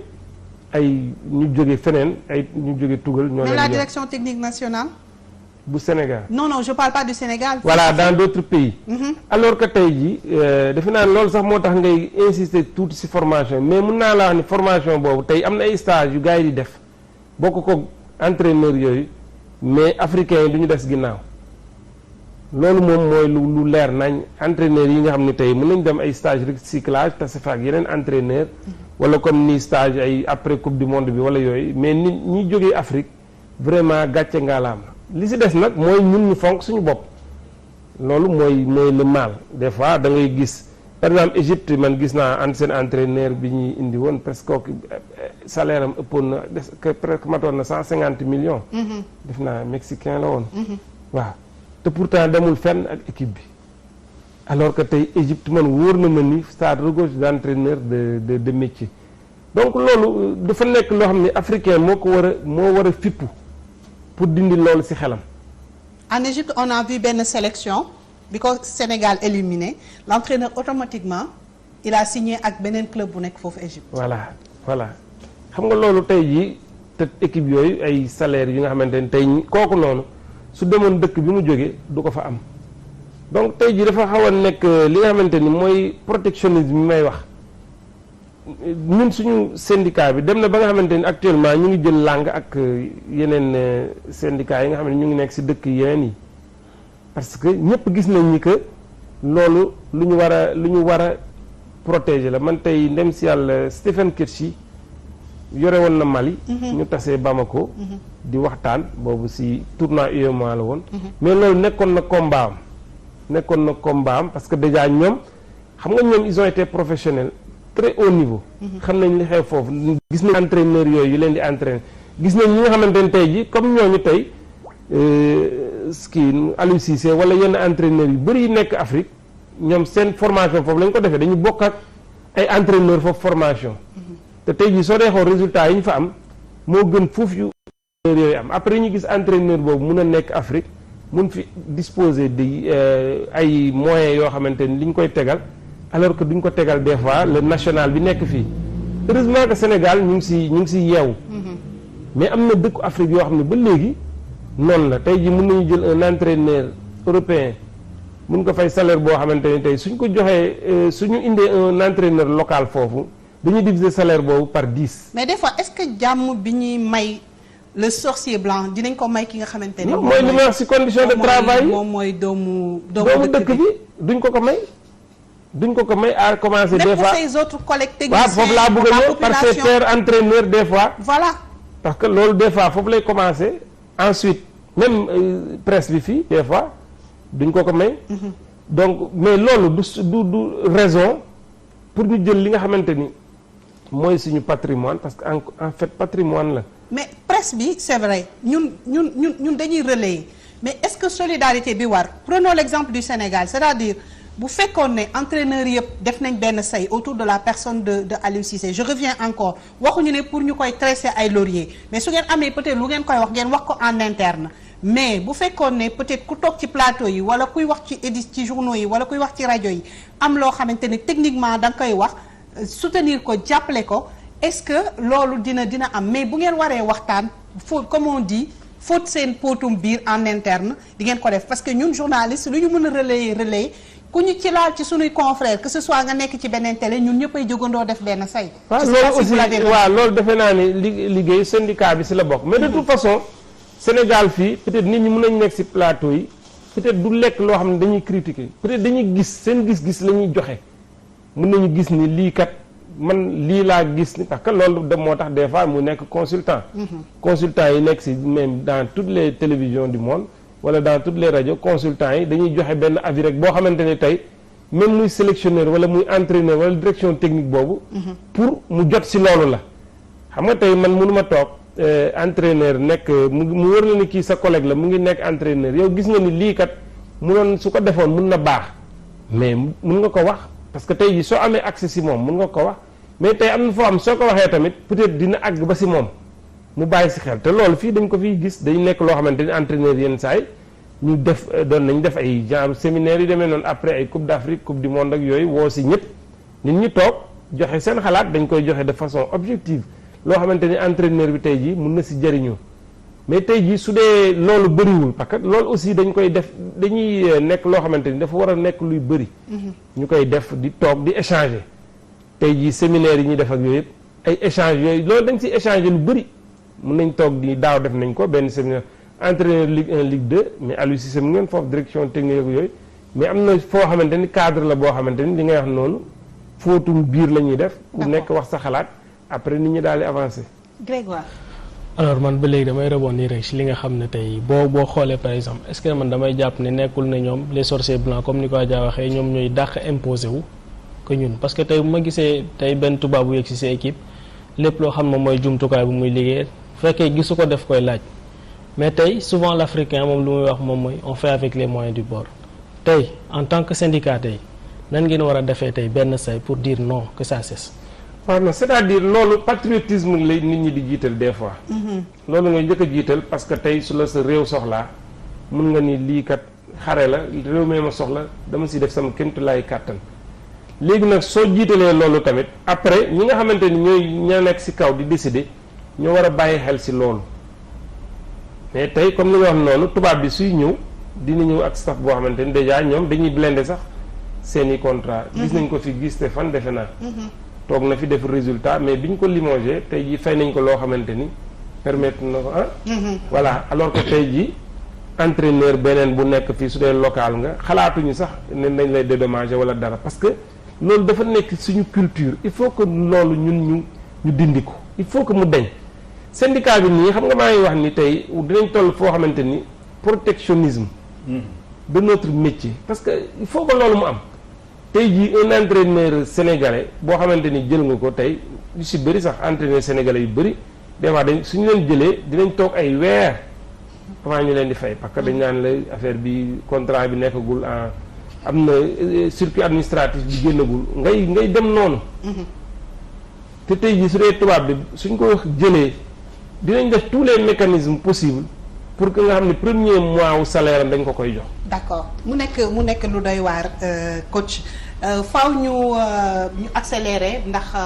quelques minutes moom moo ñu dese gis nañ ko ci mel ne Coessier Apia ce qui lui est arrivé yoreel ko ay arriéré temps yële lañ ko xaw a compal 2 ou 3 mois d'arriéré de salaire mu nekk loo xamante ne lu doy waar la tey ñu jagleel numéro sport sur 7 bi nga xamante ne ñoom ñooy entraîneurs yi on a profité de cette tribune pour rendre hommage à un grand monsieur. icône la ci footballu Sénégal Adja bi tey kooku boo waxee ma wat rek da ngay yaakaar ni tey ji képp koo xam ne rek maanaam jot nga sax bërëng bal ni ñu ko faral di waxee rek ñoom père xam nañ li may wax muy koo xam ne nag ku xam Saint-Louis xam football rek moom ngay jàpp turam moom nag mu ngi ñu gane si woon àdduna rek ci atum 1928 foofee ca Saint-Louis ginnaaw nag ab AVC boo xam ne moom moo ko dab rek mu mujj a wane ginnaaw rek li ko dalee fukki fan ak ñeent ci weeru septembre ci atum 2004 kon ma wat nag nañ teewlu kii yam rek nataalam ak ndéeg ma mbenk kàddoom benn la woon xam-xamam ak ni mu ko doon waxee tax na ba ma wàdd soppaloo ñu bari football cofeelam ci football ni footballkat ba mu doonoon ca diwaanu Ndax Géej tax na ba ñu daal di taxawal réveil bu Saint-Louis ci atum 1950 moom sax mujj nekk entraîneur bi ci diirub juróomi at ci atum 1966 moom jàngalekat bi ñu daal di koy tabb def ko directeur technique bu équipe nationale bu football mu àndoon ci ak Lamine Diack ak kii di Jo Diop poste boobu sax fa la toog ba ci atum 1977 entraîneur bu amoon gis-gis Mawade Wade nekkoon na koo xam ne dafa doon faral di baamtu ne football xel la ak mouvement gis-gisam boobu sax moo tax mu daal di bokk ca confédération africaine bu football moom ak égyptien bii di Mohamed Maouche ak éthiopien bii di Tessema ñoo daal di tëgg constitution bu CAF bokk ci commission développement technique bu confédération africaine bu football instructeur bu FIFA bii di Mawade Wade ku mës a taxaw sax dàkk ci xalaatam la loolu sax moo ko ubbil yeneeni buntu mu am ay toogu ci kuréel yi gën a mag ci wàlluk football ci àdduna gi yépp juddu ci atum 1928 ca diwaanu Ndax Géej ni ko ay jege ñaaleem doon woowee tey mu nga tëdd ci sëgu Caaka Njaay ya nekk ca Ndar ci fukki fan ak ñeent ci weeru septembre atum 2004 la baatam bi fay gannaaw AVC boo xam ne moo ko taxaloon ay atam tollu woon ci juróom-ñaar fukk ak juróom-benn. voilà kooku la Sénégal ñàkk njortees ne nag pour rendre hommage à tous ces entraîneurs yi nga xamante ne suba ngoon guddeeg bëccëg ñi ngi ci terrain yi di encadrer ndaw yi di fexe pour footballu Sénégal gën a rayonner. On a pensé à Mawade Wade même si après am na ñeneen ñu ci mel ni ñoom Jo Diop ñoom Pape Diop mi nga xamante ne moom moo yóbbu woon les Lions Caire 86 ak yooyu mais on a pensé que bu ñu rendre hommage Mawade Wade rek am nañ hommage tous les techniciens locaux. Oui, je pense que je vais dire exactement comme toi parce que moi j'ai été appelé en équipe nationale par Mawade Wade. J'étais en France. Mawade Wade, Lamine Diack et Jo Diop ont saisi le gouvernement du Sénégal pour que l'ambassade du Sénégal soit informée de ma venue, enfin de ma sélection. Parce que ma sélection n'est pas passée par des fédérations, c'est le gouvernement qui a saisi l'ambassadeur du Sénégal à Paris qui s'appelait Guillabert. Et quand il m'a fait appeler, je suis venu à son bureau à Paris et il m'a dit Monsieur Lamine Diack, Monsieur Mawade Wade et Monsieur Jo Diop, qui sont des encadreurs de l'équipe nationale, ont demandé à l'État du Sénégal, à travers le ministère des Sports, que vous veniez pour faire le match contre la Guinée, qui est importante, sur la route de Asmara. Donc, c'est ce Mawade-là que tu viens d'évoquer. Donc, il était mon entraîneur en équipe nationale à la CAN de 68. Et Mawade Wade n'avait pas de diplôme d'entraîneur. Lamine Diack non plus. Jo Diop non plus, parce que le diplôme d'entraîneur n'existait pas. À part qu'il était formé Jo Diop à l'INSEPS de France. Oui, c'était autre chose, ça c'est après, voilà. Ouais. Donc, Mawade était un enseignant, brillant, d'accord? Un gauchiste, intransigeant également, passionné de football. Personne ne l'a vu sur un terrain de football, et pourtant, il était le coach. Mais il avait des idées précises sur ce qu'il fallait faire sur un terrain de football, mais surtout dans la partie stratégique. C'était surtout ça. C'était un stratège. Et à côté de lui, il y avait Lamine Diack qui pensait exactement comme lui. Ils avaient le même, la même réflexion, la même philosophie, plus Jo Diop. Et tous les trois s'entendaient sur ce qu'il fallait faire sur un terrain de football. Et ils étaient solidaires entre eux. Très.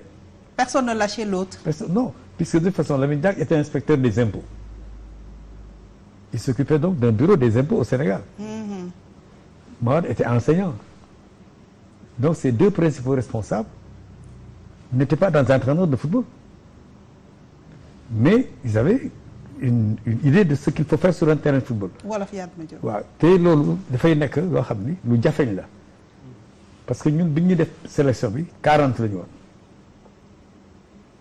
ñoom ñett ñu war a tànn 23 xam nga 18 yi war a dem. Asmara waaw ñoom ñooñu dañu d'accordoon ci xeetu football bu bees. Ndekuma mi ngi koy wax. niroo ko d'accord ci ñoom d'accord ci parce que temps yii football bi dafa bari ay ñi dañu def 4-2-4 ñi def 4-2-6 ñi di système du jeeru xaaj ñi di ay défendre yu nett yi ak yooyu voilà donc ñoom ñu xalaat ne mën nañ joxante ballon bi jëm dugali ko et mu am nag en France en Europe. Entre l'entraîneur belge et un français, ils ont créé un système de défense en ligne. Mais comme nous sommes pro, nous avons lancé en Europe. Nous avons gagné l'équipe de def. Score grave, nous avons comme pro, nous avons talent. Nous avons fait c'est football de pro. Nous avons idée bobu. Indi au Sénégal. Tout les défense en ligne. Nous avons fait affaire hors-jeu. Alors que ça n'avait rien à voir. Le hors-jeu n'était qu'une des conséquences. Donc, ñu am sélection boo xam ni et puis dañu amoon chance 3 quarts yi ñii ay étudiants la ñu ñii ay enseignants la ñu ak 3 ñoo ci ëpp. donc expliquer leen day yomb. day yomb et puis des débats sax lay doon entre ñun ak ñoom. finalement donc ñu maîtriser loolu nga xam ne tubaab bi ak Belgique en Europe notamment Anderlecht dañ ko essayé ñoom ak Nantes ak yëpp doxul ñu taxaw. Sénégal yi jël ko ñoom di ci liggéey ba def ci. Match boo xam ne contre Guinée d'abord mais ensuite surtout contre le Ghana qui était champion d'Afrique en titre voilà ñoom ñoo nekkoon champion d'Afrique gagné Real Madrid match amical gars yi doon woy les Brésiliens de l'Afrique donc ñooñu dajeeg Sénégal ñu ne Sénégal du dara quoi grawul mais boobu xamuñu ñetti ñu yore ñun. waaw lu ñoom seen xel du passé na woon ay jox ay football. non non dañu avant-gardiste. waaw ay et puis non c'était des vrais intellectuels. Ouais. Dès lors bi ñu joué Ghanéens ils étaient perdus et complètement perdus donc loolu noonu la ñu continuer et je pense que je fais partie de ñu koy gëm ne hollandais yi dañ ko jël système bi changer tour bi tuddee ko football total. mais système boobu Mawade Wade Jo Diop ak Lamine Diack ñoo ci réfléchir. voilà élaborer ko adapté ko si yéen tamit ngeen épouser ko. voilà ba ñeneen ñi mun ko jël copier ko. am na sax joueurs yoo xam ne loo xamante ne moom lañ ko tuddee. ci système bi dañ leen fi bàyyi. merci beaucoup. dañ leen fi bàyyi donc Mawade Wade bon pour terminer man ak Yérim Diagne foo Yérim Diagne sama xarit yàlla na ko yàlla yërëm ñun bi ñuy defaree académie. dañu toog di xool ñu ne waaw mais académie ñu ngi koy ku ñu koy tuddee ñu xalaat ñooñu entre Lamine Diack ñu ne non Lamine Diack non mu ngi fii. ci athlétisme bi non mu ngi fi non mu ngi fi sax suñ ko tuddee moo doon suñu. mi ngi dund ba léegi waaw et puis moo doon sama entraîneur man. dans mon club. donc suñ ko tuddee dañu ne non dañuy kii. ma ne ko waa Yérim du ñu xool ndax du ñu jël Mawade Wade il nous a entraîné moi je l'aimais bien dañ daan xuloo rek mais xuloo bi yëpp ci système bi la mais sama xarit la. te moo ñu doon entraîné Diagne nañ ko tudd mu ne ma d'accord nañ def loolu. merci beaucoup et comme moi je suis un fan de Saint-Louis. man dama am ñaari dëkk yoo xam ne Sénégal ñeneen ñi nañ ma baal quoi man Ndar ak Ziguinchor. boole si Kaolack. waaw ñooy sama ma boole ci Kaolack. Kaolack dama ko romboon rek quoi. xanaa tënkee kii sama dëkk la. Yatma Diop merci beaucoup kàddu gu mujj gi. kàddu gi mooy waxtu bi jeex na élage bi ñuy xaar ak. invité waaw non man de toute façon fi ma nekk nii man bon maa ngi kontaan ci dellu si ma dellu si gëj naa fi. Bon, et puis fi nga terminé vraiment ça m'a un peu touché quand même. Ouais. Parce que Lamine Diack est toujours là-bas en France avec ses démêlés avec. La justice. Ouais, c'est même pas la justice, c'est un trafic terrible, c'est une combine terrible contre lui. Bon, donc je pense que c'est bien parti d'ailleurs pour mu génn ci maa ngi ñaan yàlla dimbale ko mu génn ci jàmm. amiin di ñaanal nag Sénégal yëpp. Vraiment affaire bi nekk suñu biir dëkk bi na génn ci. mais ñu mooy corona la xam nga nañu vraiment sonal nañu quoi ñu ngi ñaan ñun ñëpp affaire bi jóge fi ñu nekk ci jàmm suñu Sénégal dëkku jàmm la même bu ñuy xuloo nii sax même ci football ak ci leneen bu ñuy mais Sénégal nit ñi dañu bëggante quoi ñun ñëpp ay mbokk la waaw man Sénégal aujourd'hui ba may tey ci xale ci sama kër gis naa ni Sénégal ñëpp bokk lañu quoi vraiment bu ñu waaw et puis critique bi nag ci la bokk critique bi c'est pas de la méchanceté mais na nekk rek lu sincère quoi. l'objectif quand même l'objectif waaw c'est ce que je dis. C'est ça qu'il faut qu'on accepte tous quoi parce que nit ñi ay nit lañu duñu ay. ñu n'est parfait merci beaucoup coach mbégte la woon vraiment sànq ni ma ko waxee dalal la et puis on espère que lépp li ngeen di xalaat ci syndicat bi dina ci am réussite pourquoi pas intégrer comité exécutif beeg yooyu. dinañ continuer waxtaan bi parce que bëgguñu yem fii bëgg nañ ci dugg ba dugg ci wàllu formation des joueurs parce qu'on aimerait xam Sénégal yan joueurs la ñu soxla par rapport ak yi nga xamante ne marché européen bi li muy laaj. profil yi quoi ak est-ce que Sénégal moom lañ soxla rawatina dafay dem. ba ñu koy sentir ci li nga xamante ne moom mooy rendement équipe nationale même si le Sénégal est la première équipe africaine en ce moment. waaw donc man di rafetlu émission bi di leen remercier parce que peut-être may ngeen ñu occasion ñu wax di remercier toujours suñu doyen bi nga xamante ni toujours mu ngi suñu wet. naa ni di ko ñaanal yàlla bàyyi ko suñu kanam encore ay at. donc loolu am solo la. di wax ni rek football bi comme ni nga ko waxee rek ñun ñu ko séq ñëpp dafa nekk passion si ñun. donc li koy defar rek lañ nekk nii. li nga xam ne mooy defar football bi rek. muy joueur bi muy entraîneur président club fédération ministère. ñun ñëpp dañoo war a xool parce que li ñu yàlla may nii nekkul lu yomb wax naa sànq ay exemples yu bëri. yoo xamante ni Sénégal tey foo tudd footballeur presque Sénégal egg na foofu. foo tudd équipe nationale ni première place africaine egg nañ foofu. ba nga xamante ni tubaab yi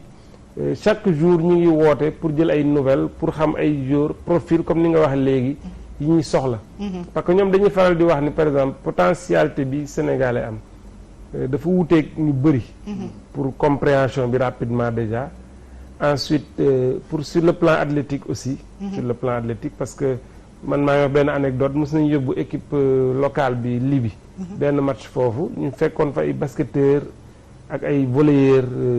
ay coupe arabe moo amoon foofu ñu bokk ak ñoom même hôtel. mais benn instant benn entraîneur u benn équipe bu basketu def naa Libye la woon xaw ma Tunisie dafa ñëw jege ma quoi mu ne yéen seen équipe bi pourquoi joué gu leen match ba léegi basket ma ne ko non ñun match football la ñuy joué mu ne non équipe football ngeen yore nii. tellement peut-être sur le plan de la taille. après je me suis rendu compte que ñun ak joueurs yooyu ñoo tolloo woon même gabarit joueurs yi ne basketteurs yooyu. pour dire que choix boobu chance la pour ñun boo xamante ni tey jii ak talent bi ñu am. C'est prisé partout. Donc suñu boolee suñu doolee rek mën nañu jëmale football bi fi nga xamante ni weesu na fi mu nekk nii. merci beaucoup Badara Sarr xam naa dans 15 jours incha allah Yatma tey nag bu ñu xamoon wax dëgg yàlla depuis que Ndeye Comba a dressé le portrait de Mawade Wade il est ému. Mais dans 15 jours incha allah on espère que di nga ñëwaat ak ñeneen ak d'autres spécialistes ñu ñëwaat gën ci xuus. ci wàllu li nga xamante ni moom mooy liggéey bi Grégoire Ngom. ma la jaajëfal bu baax Adja bi tey. kàddu gi mujj gi. di nuyuwaale père xam nga père moom histoire la. te ci boppam rek moom da lay nettali yoo xam ne nii da lay delloo ay jamono. mais da ciy baax tamit parce que waaw gis nga tey jàngal nga ma lu bëri loo xamante ne nii tam man doon naa ko ignorer ci football ba ci jamono ma wàdd bi ndax yaakaar naa ne ñun tam fekkewuñ jamonoom. waaye tey jii yaakaar naa Sénégalais dañu foog ne football 2002 la commencé. avec la génération de El Hadji Seydou Diouf alors que avant loolu. ñi la woon dem ba occuper yenn instances yi ñu ci mel ni Mawade Wade inspecteur CAF instructeur CAF FIFA. ainsi de suite de grands monsieur. mu ngi noonu tey li may yóbbaale mooy foot total. voilà. de ko daal expliqué lu bare bare. non dinañ si ñëwaat da ngay ñëwaat ci plateau bi. Adja kon may tàggu suñu mbokk téléspectateur rek Aïcha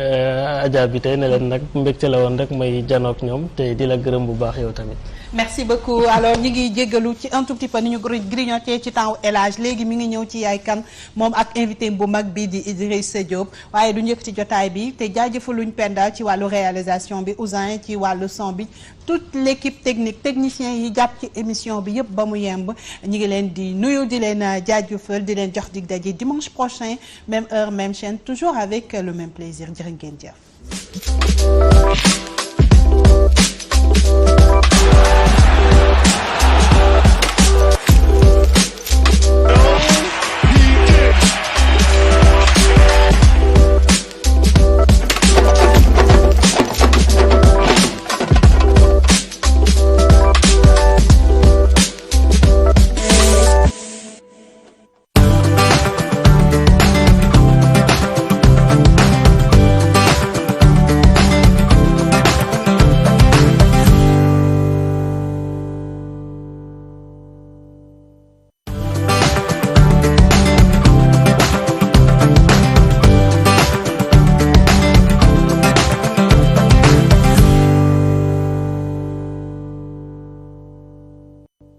cofeel la woon ci njëlbeen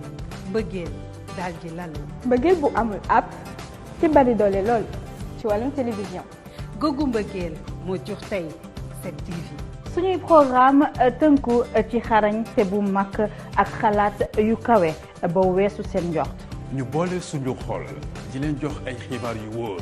ci réew mi ci bitim réew ak ci doxinu jamono. suñu bëgg-bëgg di télé bu wër àdduna bu ñëpp di safoo. 7TV. ngir télévision doonaat bànneex ci yéen. 7TV. télé yu ñu niru ba noppi di ñu dajale.